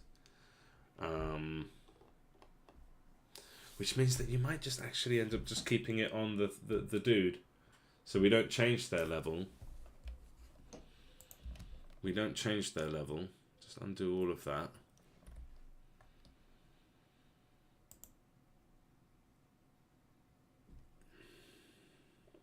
But we don't buff them because they've got a level.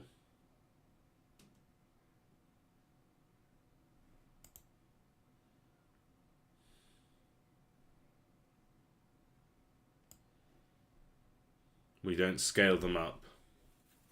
Or do we?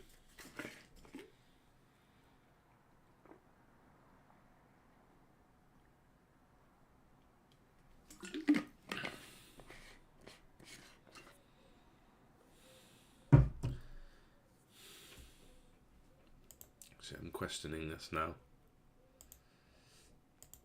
Because it might actually just be fine as it is, and I just need to think about what enemies I add to which list.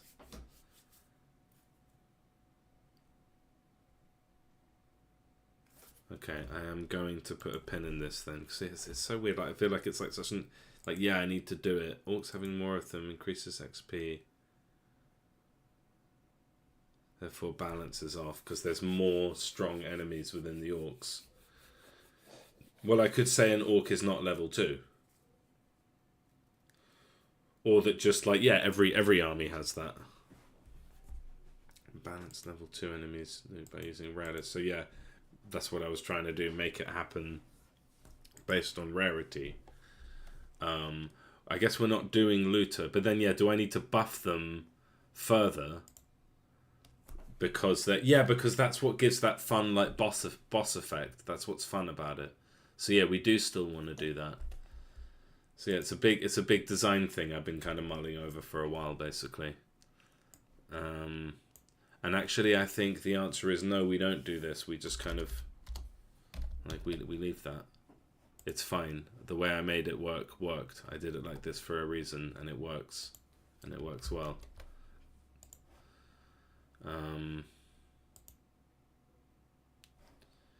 So I think one of the things we do actually need, though, is when we level up,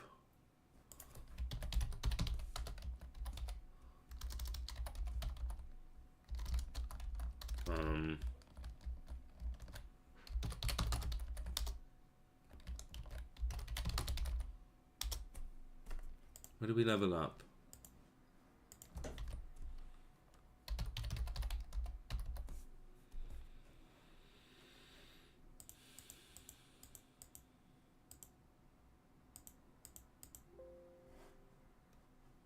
Player controller.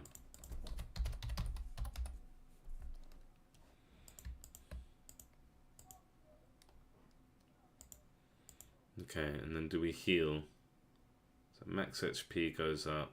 Where's the heal? Yeah, heal. So at the moment you've been healing 20. Let's heal 50. See how that flows. And I kind of want to do a run. I want to have a little play.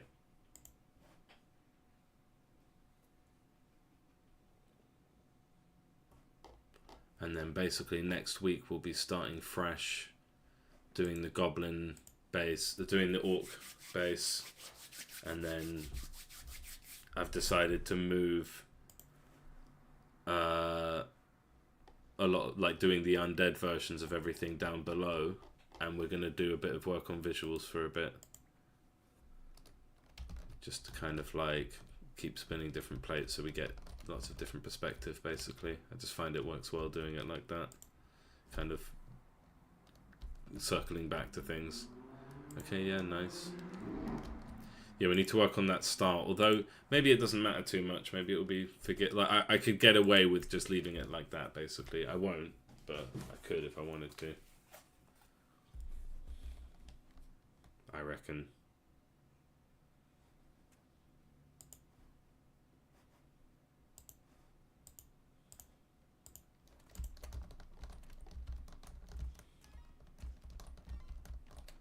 So we're going to heal a bit more when we level up now.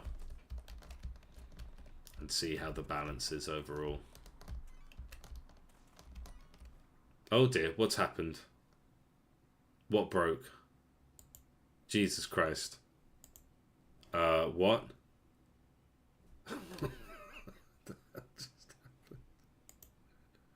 Why? Why is this happening? What the hell did I change? What?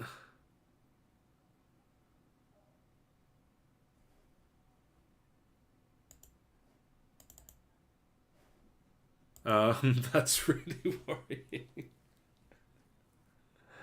What? I don't understand. Is it because I like opened the base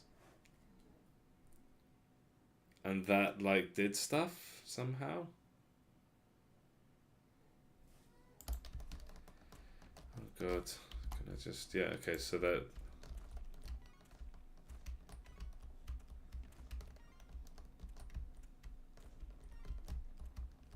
God, I need to investigate that. That's horrible. That's horrible.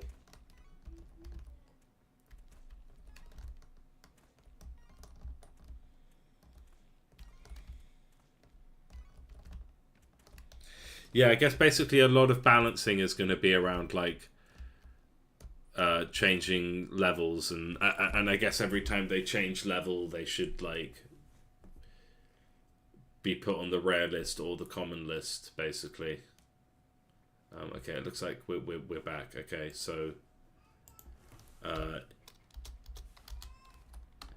if I open in the menu in the base,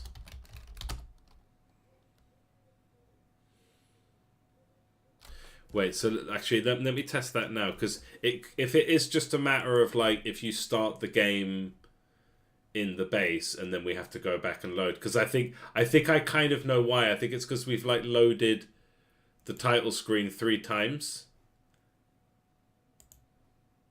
because of doing the kind of like exit like, you know, the thing where I automatically like if you can't load because we haven't sort of initialized things yet, then that means you need to just go back to the title screen. And I think because that's happening in like 3 different places,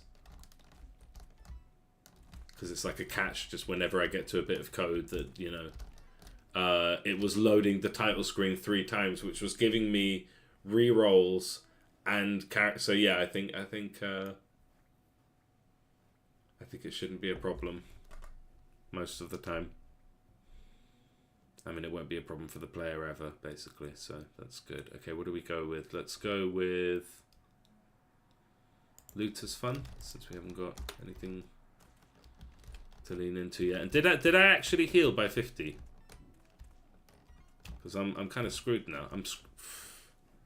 I can't have healed by 50. I can't have healed by 50.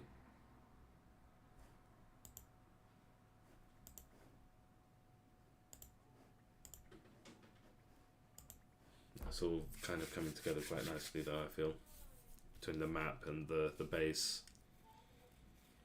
Okay. So how much HP has he got? 200.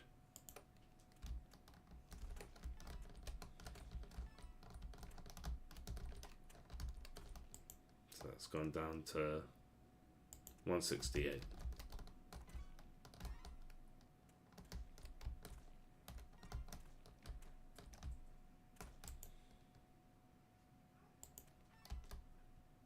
Okay, yeah, I did heal. Okay. Let's go Looter again.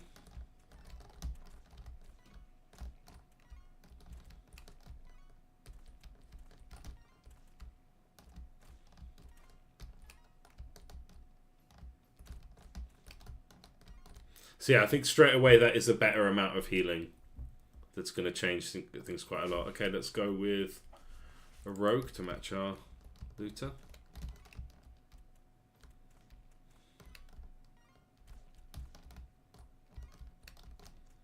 And yeah, it's great because the looters pick up loot for me.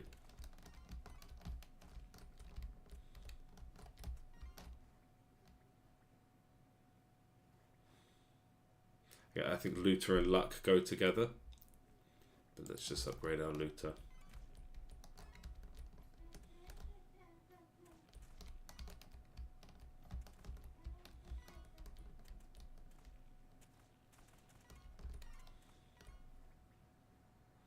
Luck really wants it. Let's do this. Because it doesn't really synergize luck and looter. Wow, again. Okay.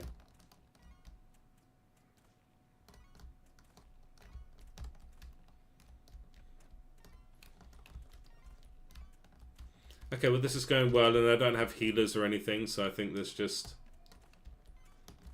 you know, the game is working, it's balanced enough, it's not too difficult. It's been too difficult lately, I worry. Okay, do we get healers? I kind of, again, I want to avoid healers because I want to see what it's like without them.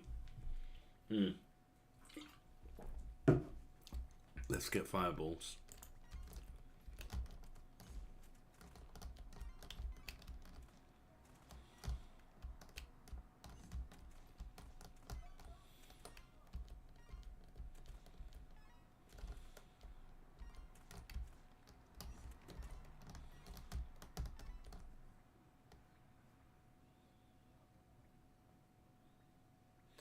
Yeah.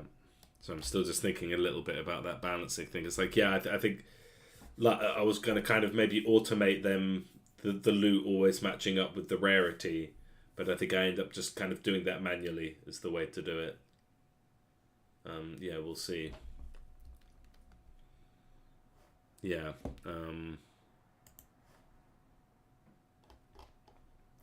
Make sure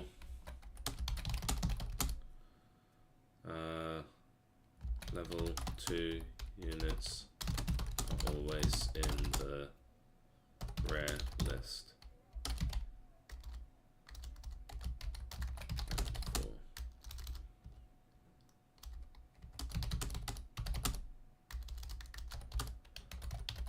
Which could be done as easily as like when like we check the level and then say, oh, if it's this level, put it in this list. If it's, so we don't say add to the rare list, we just say add to the list a unit, and it will, yeah. In fact, I'm gonna do that. So we don't spawn enemy list.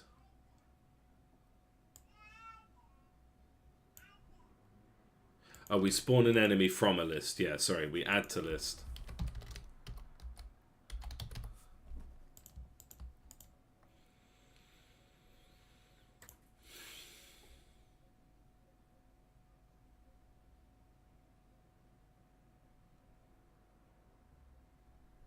Yeah, it's like add to list. No, you see, yeah.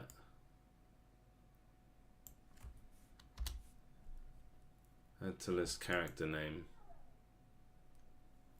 But it's a character name that gets added to a list. Oh, that's because I do actually want to access the character. Character. Get character.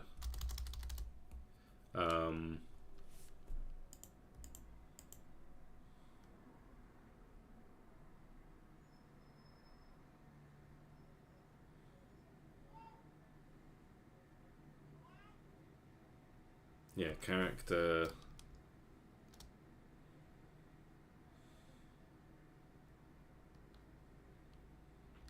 So yeah, it'll be int.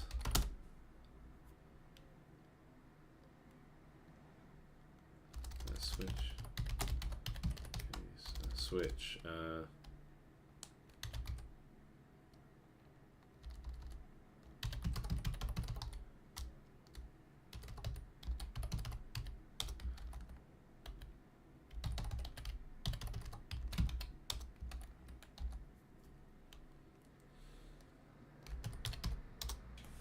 Okay.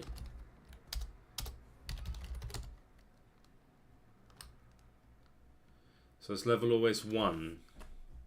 Does it start at 1? Just to be consistent with what I've got so far. So characters, level, and right here at the top, level equals 1. Okay, so we'll start at 1. Case 1. I'm crap at switch cases. I always have to like remind myself how to do it, and then break. Is that it? And then we put the stuff here. So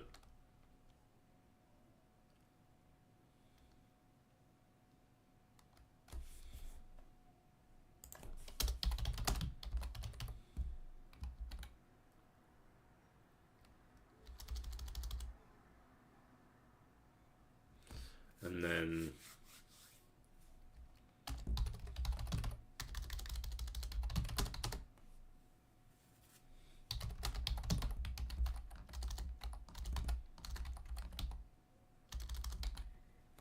list string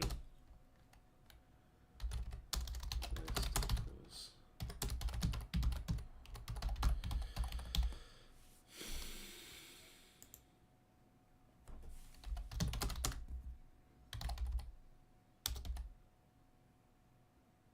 and then it should be referring to that list. So if we add to it, it's going to add to that one as well. It equals that list.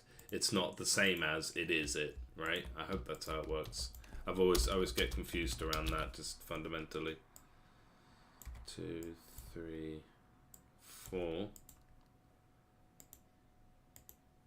And then we don't need to worry about loot goblins, which are in 99. List equals special list. Oh wait, no, I'm just going to go... I'm not even going to mess around with that. Special list.add. Character name. And then we don't need this.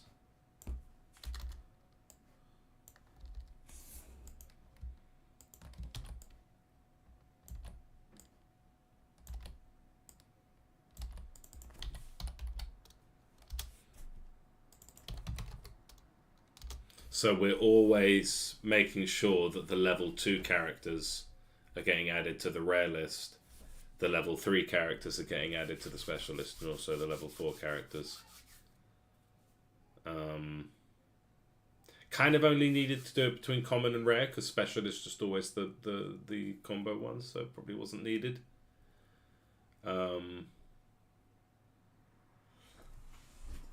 And then that should mean that the loot is always balanced. Like each army will be dropping the same amount of loot as any other. That should be the case. Because brutes come in slower. They have less armor. Yeah. Okay. Right. So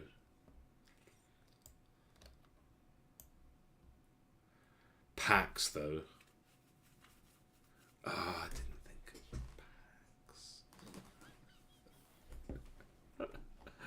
So yeah, we can also add units to a pack. But the pack would always be...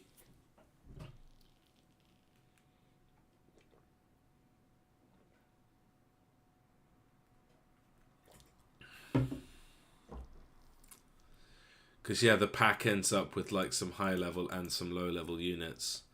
So shit, we might just end up back at the drawing board there, and we just want full flexibility. We don't automate that. We just have to make sure it makes sense one way or another. So like, because one example is that like the demons were like big units. They're technically level 2, but they're like the main unit of the demon army, which means you just get a lot of XP from them. So the way to fix that is just be like, no, make it so that then they don't give more XP, but also weaken them. So make them less big.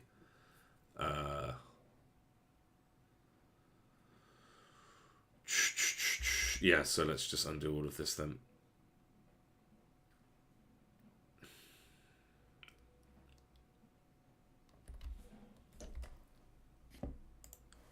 We we have just full flexibility, and it might be a bit of extra work to make sure everything always lines up, but it's not worth the hassle of trying to automate that. Okay.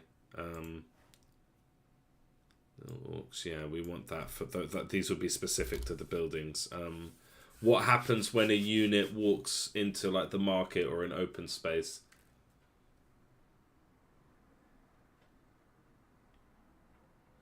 Should we have them like sit at a spot for a bit, like, so a waypoint could be tagged with like, oh, this one has seats, and then if it does, then they go and sit in a seat for a bit and then leave. So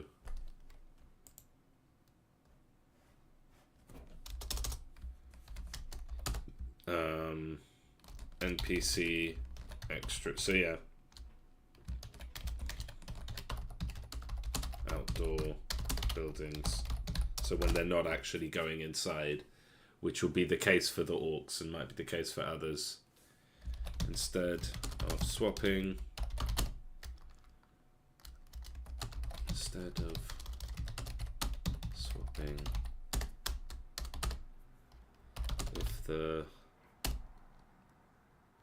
if the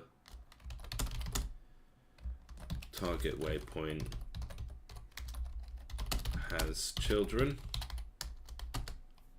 go and sit at one of its children for a bit, if not already occupied. So this is where it all gets complicated.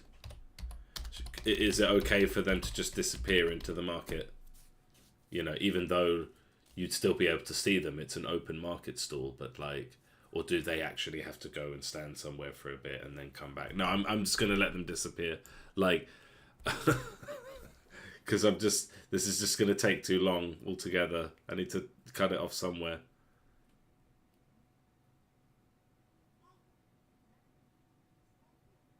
Yeah, I do want little NPCs like in the orc arena, just kind of standing there, and we can like randomly generate them when they're born, and we can kind of use the same thing, like they're just a different type of extra, of NPC extra.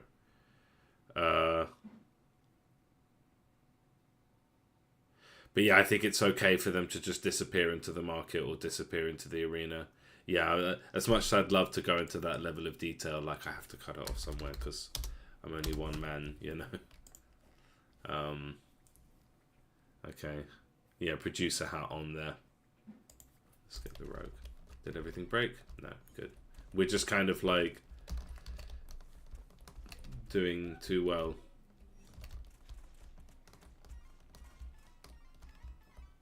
Yeah, and I like that the loot comes at me.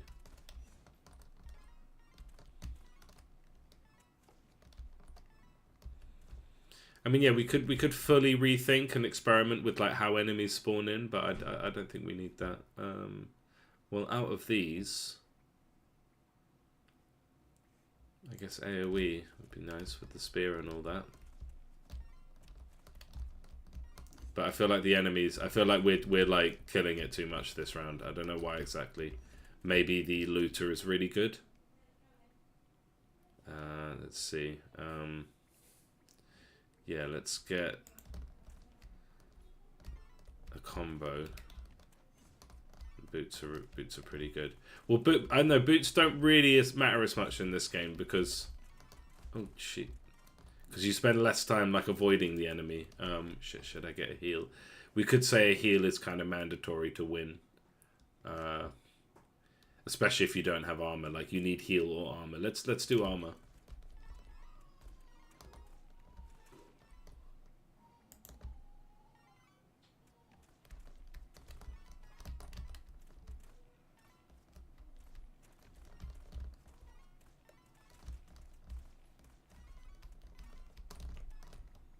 Cool, it's working well. Well, I quite like mage, but we should upgrade what we have.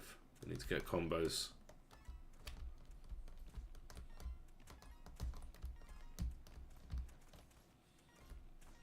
Yeah, because at the moment it just works like the XP rates, like they worked for a while. I do need to balance it out with like the armor and healing, but yeah, it does just work.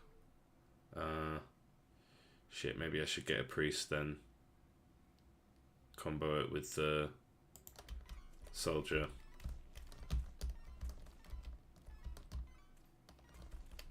One of my fears, as I said before, is that shields are just OP and you have to have shields, and I don't want that to be the case. I don't mind if it's like you either have to have healing or armor. Yeah, I guess I should have just stuck to my guns with the armor there.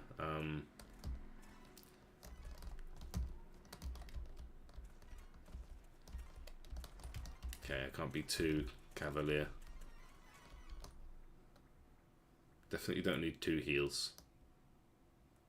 Yeah, let's get crossbow then. I mean, the player with shield feels a little bit redundant because it's like, look, I'm not doing much damage with this.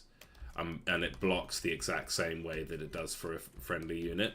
So the hero having a shield is a bit crap. I should write that down somewhere.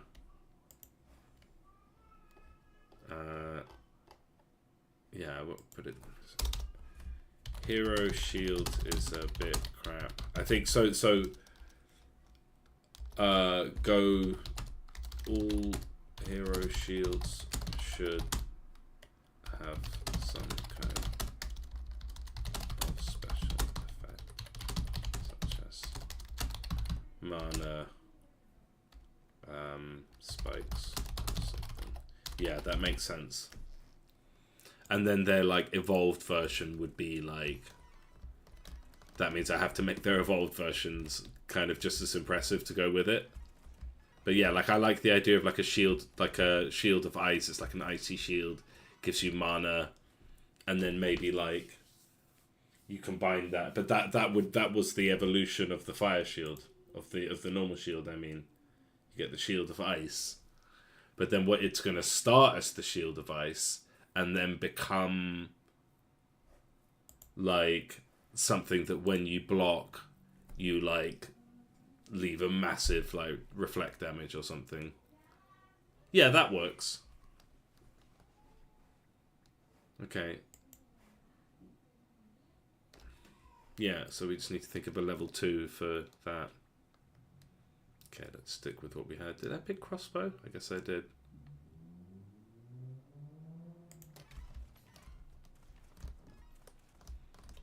Yeah, we're doing pretty well so far. Let's see how it lasts.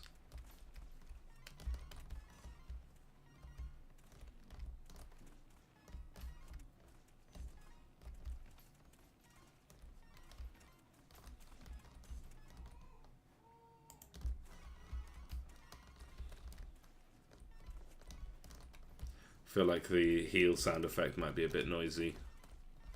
Might need something a bit more subtle than that.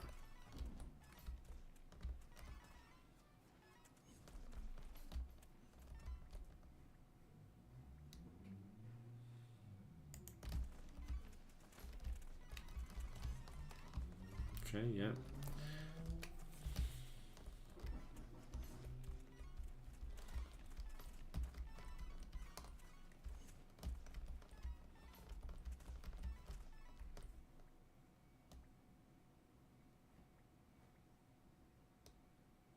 Yeah, and when...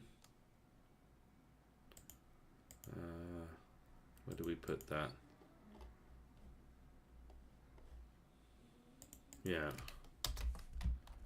And appears a little cutscene where we can hide loading screen. Okay. So it's when it appears, just will say something and then it just stops, pauses the gameplay for a second. So yeah, you get your artifact and then it's like, well, yeah, this works. And we kind of load in the background of like a unit saying something.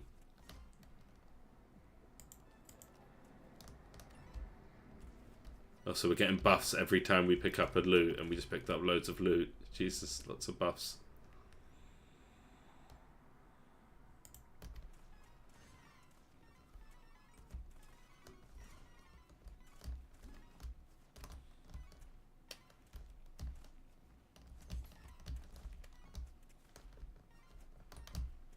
Was I getting more than one buff per loot, I wonder? It's probably not intentional.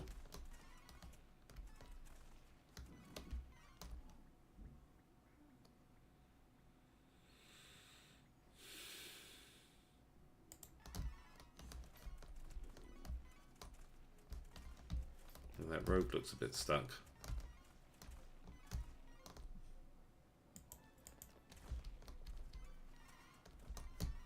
That's not good.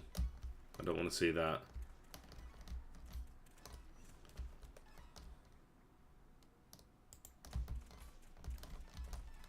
And then that one's stuck too. Okay, then he moves. So it just takes a while to like get going. It's because he's at near the bottom of the list, so it doesn't always like get to him, I think.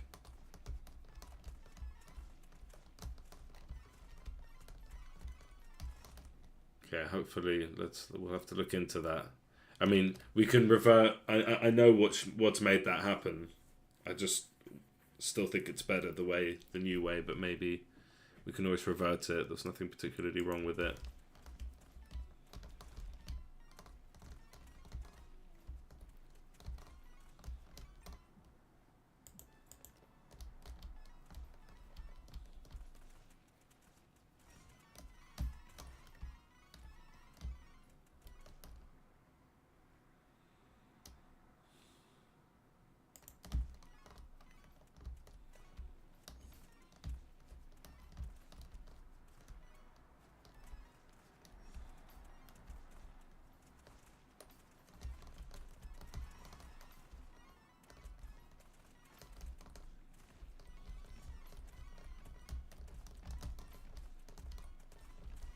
Their health seems a bit wrong.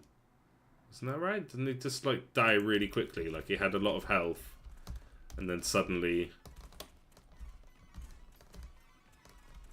Or is that just because he got stabbed a bunch of times at once?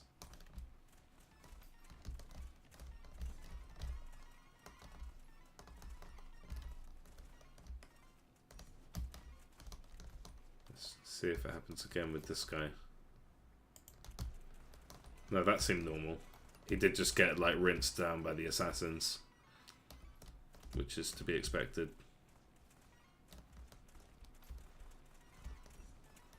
Especially a kind of paper tiger character like that. So yeah, everything is happening as intended, I think.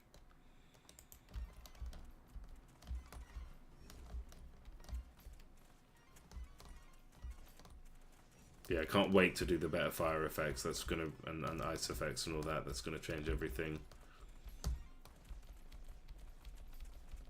Yeah, he just got rinsed by the assassins. That's fine. That's fair.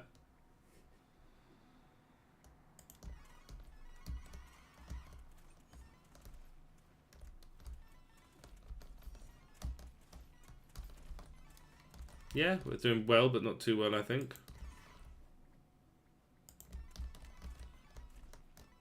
I don't feel like too overpowered, but it is good that we've got a tier 2 unit.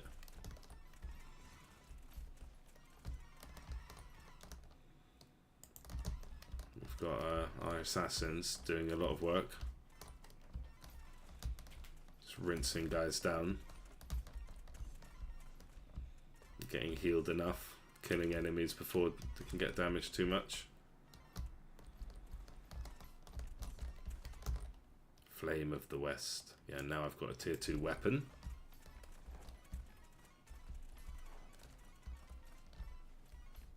Yeah, and it feels good. Feels like I have a big fiery sword.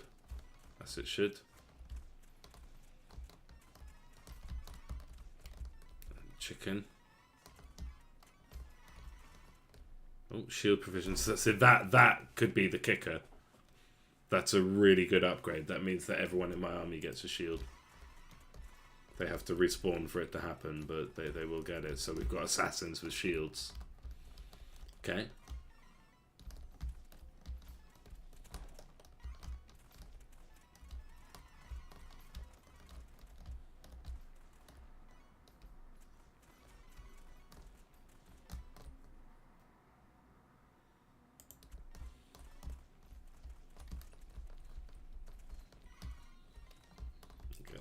Get this stuff on the floor.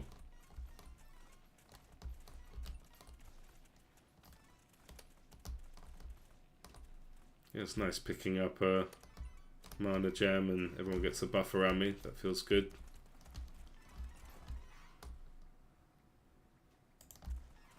So yeah, see, the soldiers now have shields, the priests now have shields. But we're like we're not really rinsing it. I mean, but we're alive now, we're doing well, and I quite like the way this army is kind of like, we're a little bit outnumbered, but we're doing alright. Don't want to speak too soon, that clash was pretty brutal. But here we are. Okay, yeah, this is fun. I want to save that for that. I guess crossbow and heal. Yeah, let's get heal so we can synergize with the crossbow. That does mean we might have like overheal, but that's fine. Okay, I like the flashing for the mana. Really makes it obvious, but not too obtrusive that I have full mana. Randar summoning's really good. Definitely keeps us in the game. This is going really well.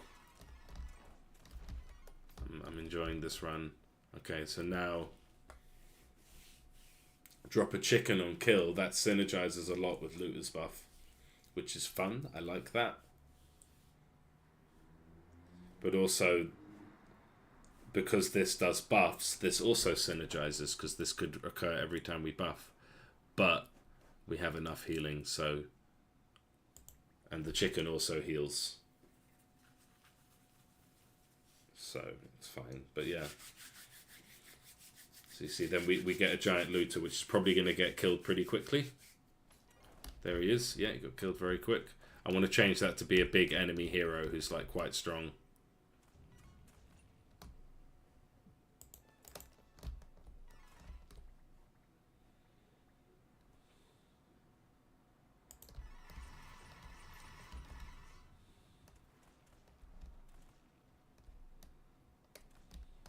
Okay, so it feels like we're very much on top at the moment. So that's good.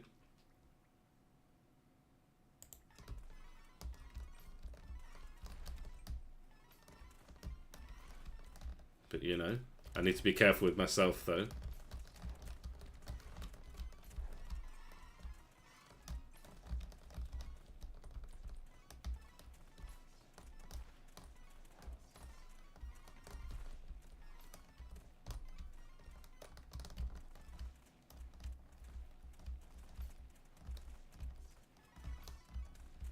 Yeah, nice. Working well. All that chicken is good, I think. And we can get luck again. It's probably a good idea. And so we're on a very item-focused build. We get lots of items, and good things happen when we get them.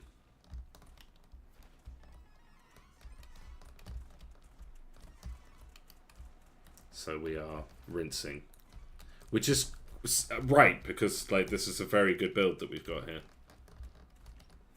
I don't know if that means I need to nerf something or if this is just how the game should be. It's looking good, it's fun, I'm having a good time.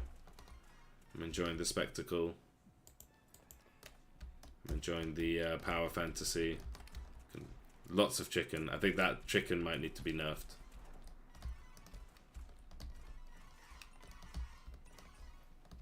Yeah, killer chicken.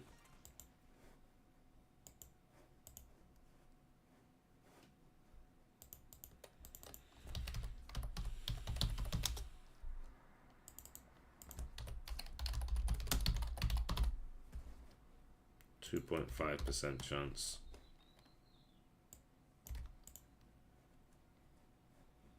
That's good. I only need to change it in one place now. Before I did a big refactoring like a couple months ago to make that easier.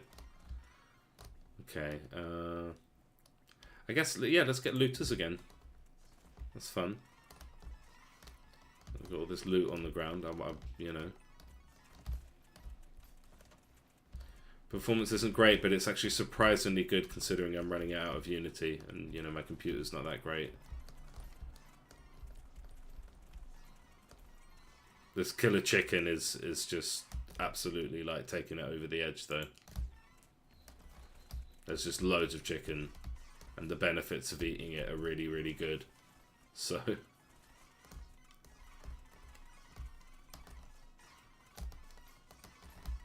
Like, and yeah, we're just absolutely rinsing.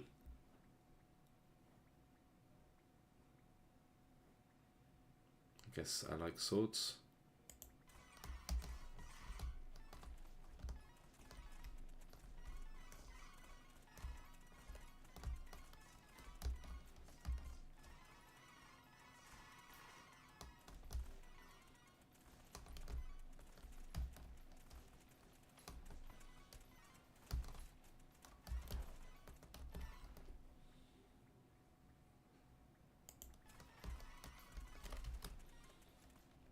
Feels like we're... like it's gotten too easy somehow. So I wonder if that's desirable or if that's just the reward of having a good build, you know.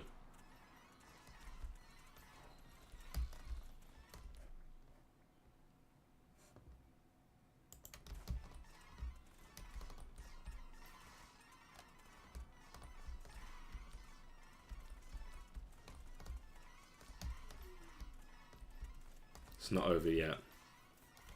But yeah, we are absolutely rinsing it.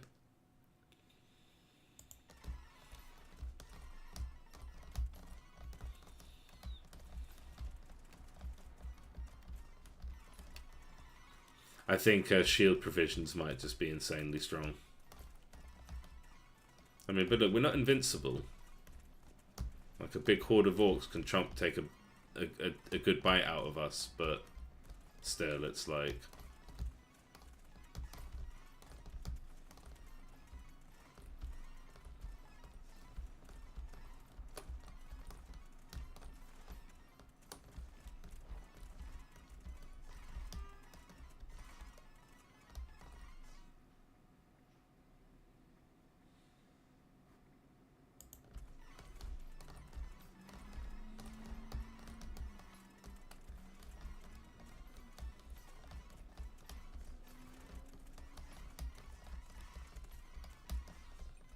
yeah, that's what I'd like to see.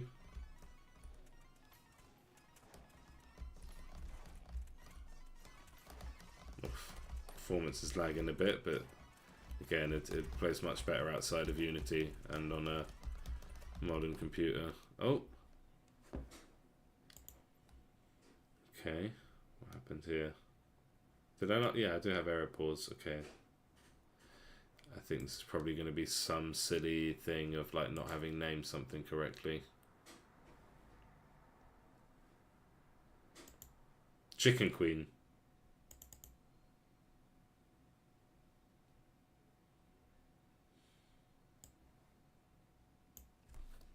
I think because the Chicken Queen has spawning, and I haven't...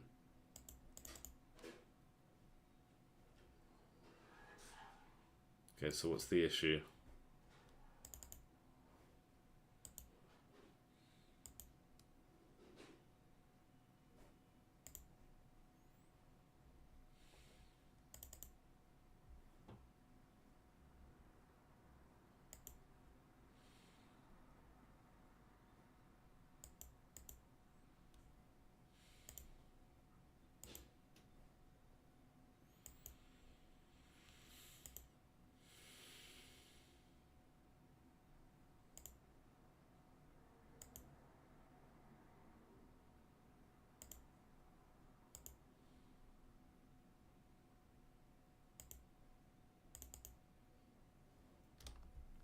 So what do we not have?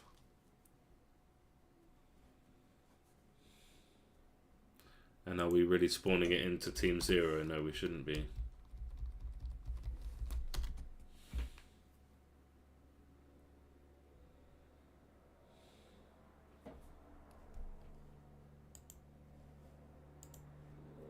So what's null there?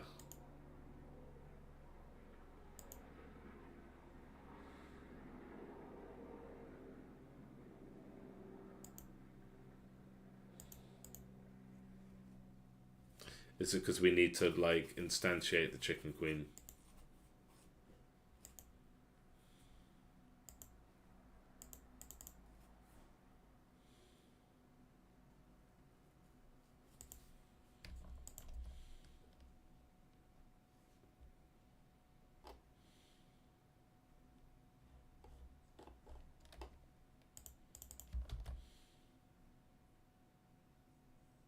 Okay, yeah.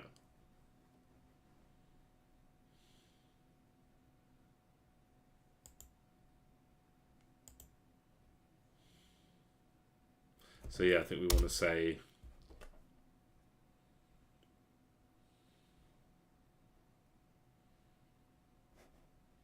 because yeah, this is the chicken queen, so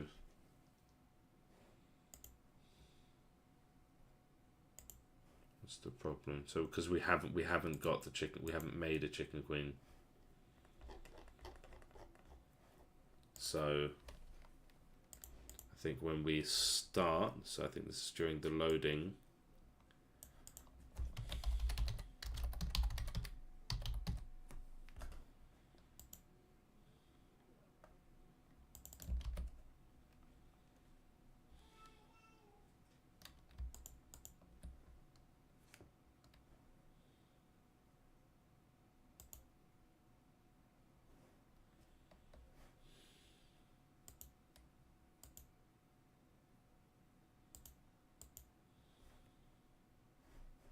So yeah, I think we want to initialize character at the start, just when we initialize characters.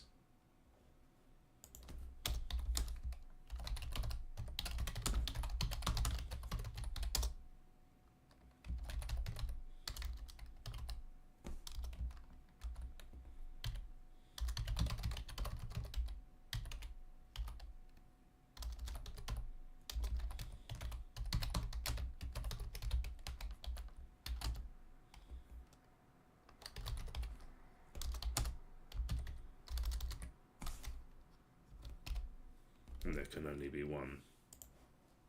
Okay. Yeah, so basically I wrote thing in that, like, if you eat too many chickens in a single round, then the chicken queen comes. But obviously that can happen on your first run. Like, I really want you to have to, like, really work hard to get that. You have to have, like, several. Although, to be honest, this is no, you should have to have Reign of Chicken on. So it should be more. So for starters, and I don't care if it takes a long time for players to find this, or if I have to, you know, rebalance it later, but so yeah, chicken queen.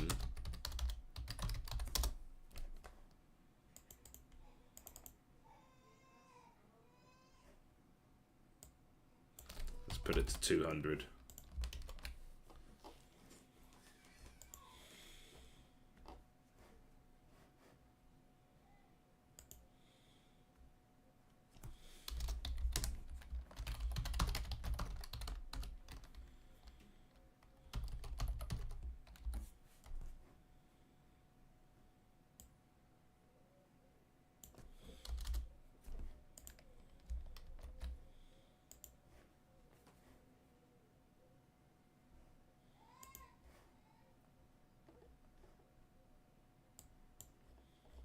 Okay. Yeah, so I did this. Although that's, yeah, no, I didn't do that. But yeah, we'll balance with the system that we have. Yeah, choosing a shield as a hero ends up being a bit crap. Maybe it's fine, actually. Maybe it's all part of the bigger picture of, like, trying to get something better. But I just feel like shield always just feels like a weak pick. I don't know, but I tend to think that in other games too. I'm one of the only people who doesn't use a shield. Well, not one of the only people, but I'm one of those people who refuses to use a shield in FromSoft games. So it might be a personality thing. Okay. So, oh, what's this? Oh yeah, no, I fixed that. Yeah.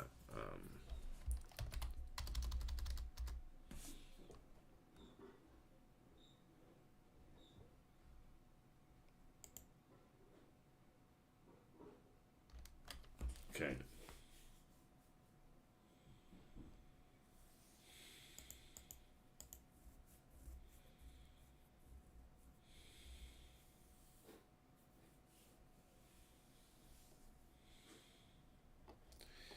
Yeah, we'll work through this. So I think on Monday,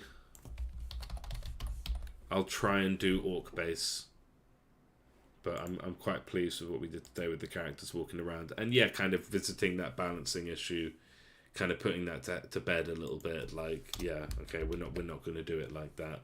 the way I worked on making it for a while is fine. We'll continue like that.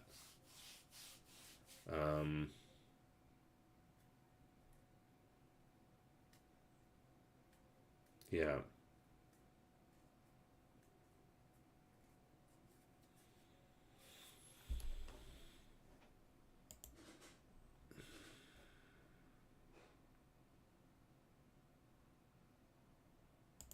Yeah, we'll have to turn the buildings into prefab somehow.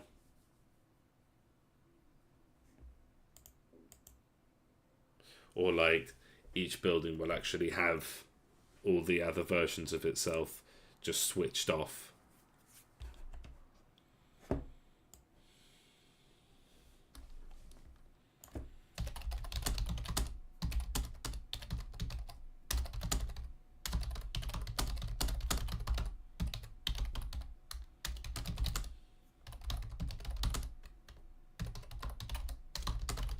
Yeah, okay.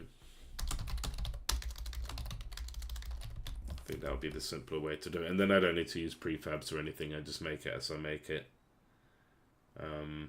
Yeah, should I just do that? So we have map, no base.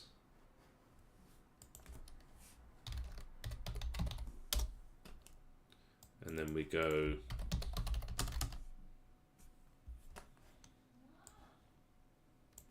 update building. Now what we want is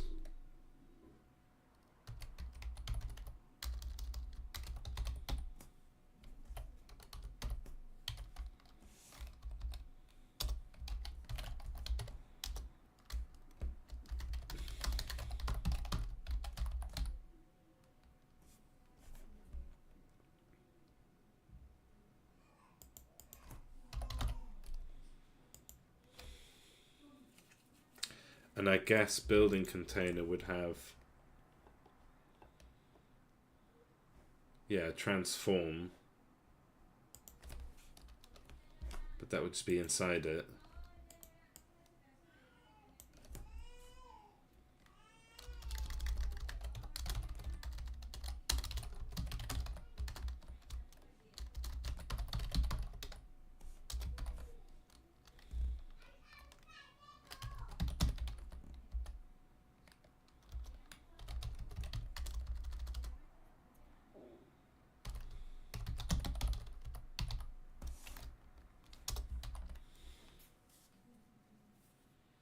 And then, yeah, highlighting is going to be a bit funny.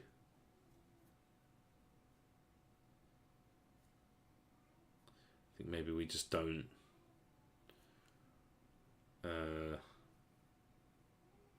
We just don't do the outline. We just do the make it big. That's probably fine.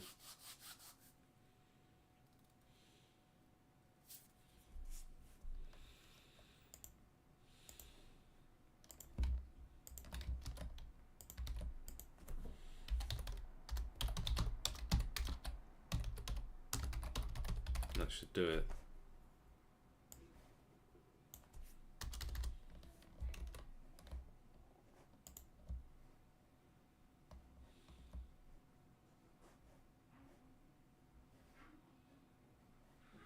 Where was building down here? Building container. So then we don't. I don't actually think we need this anymore.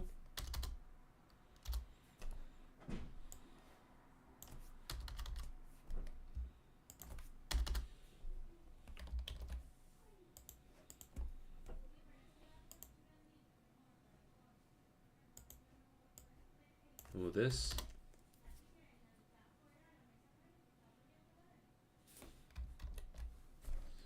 So then a building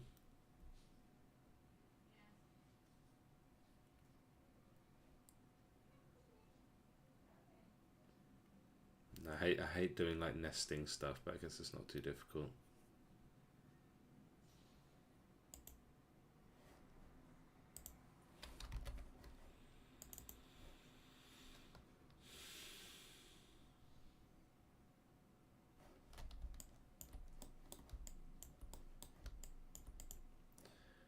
Yeah, so if a building has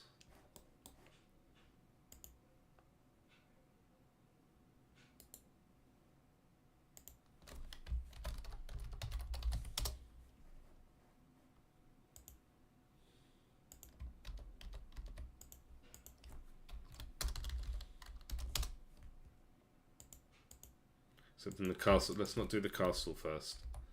But let's yeah,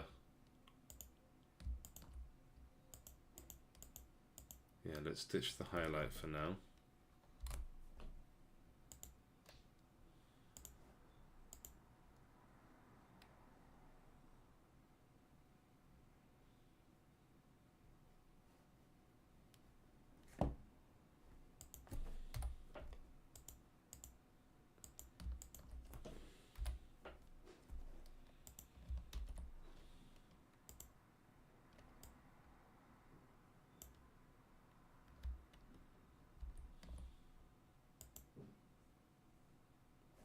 No, it shouldn't be building sprite renderer scale. It should be just scale.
Okay.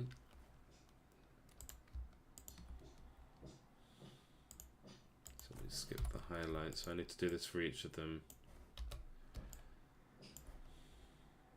So it's good that I sat with it for a bit before doing it for all of them. Okay, so actually, yeah, that's what we would want to copy. And actually, each of these would have the shadow. So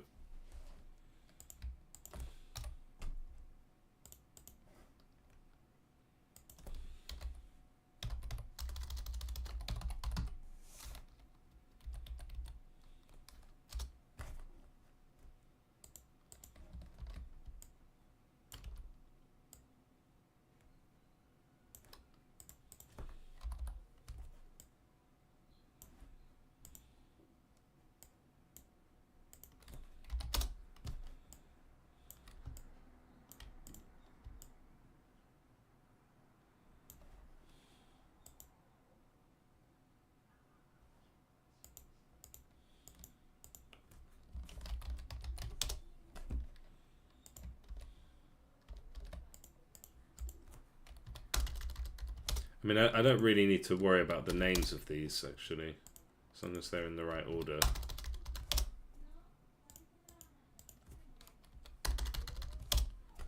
So we go...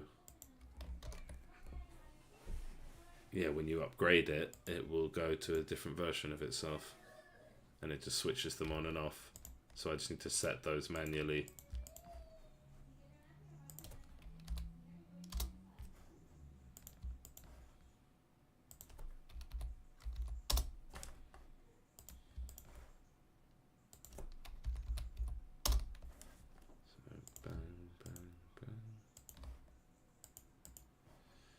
And then, yeah, what should happen is it should just go to the correct version. That's going to be a bit tedious and a bit of a pain to do, but I can do it. So yeah, I should do that before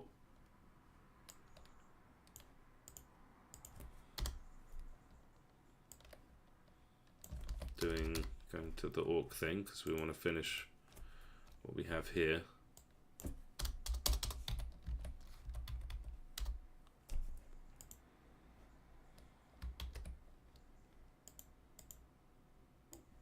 And then this can go down like I need to think about that because again, like, don't fix what's not broken, right? Can't keep going back and forth with these too much.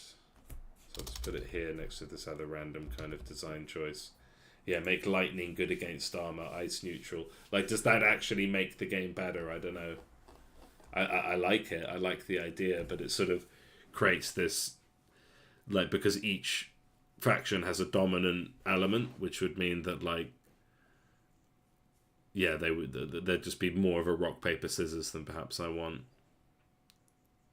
I don't think there should be rock paper scissors between factions. There should be between units, sure, but not factions. Even if it's not a PvP game, you never want to have like an easy best choice.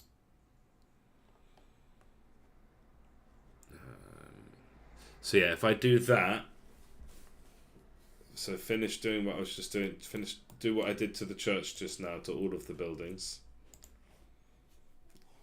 adding the shadow, and then do the orc base and make that complete.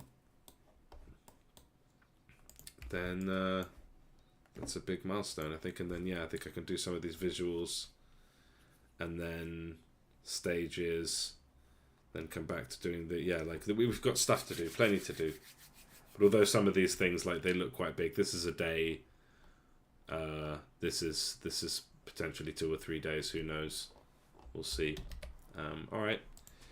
Yeah, that'll do it for today. Thanks everyone for joining. Not a terrible turnout. So yeah, really appreciate the support. And I will be back on Monday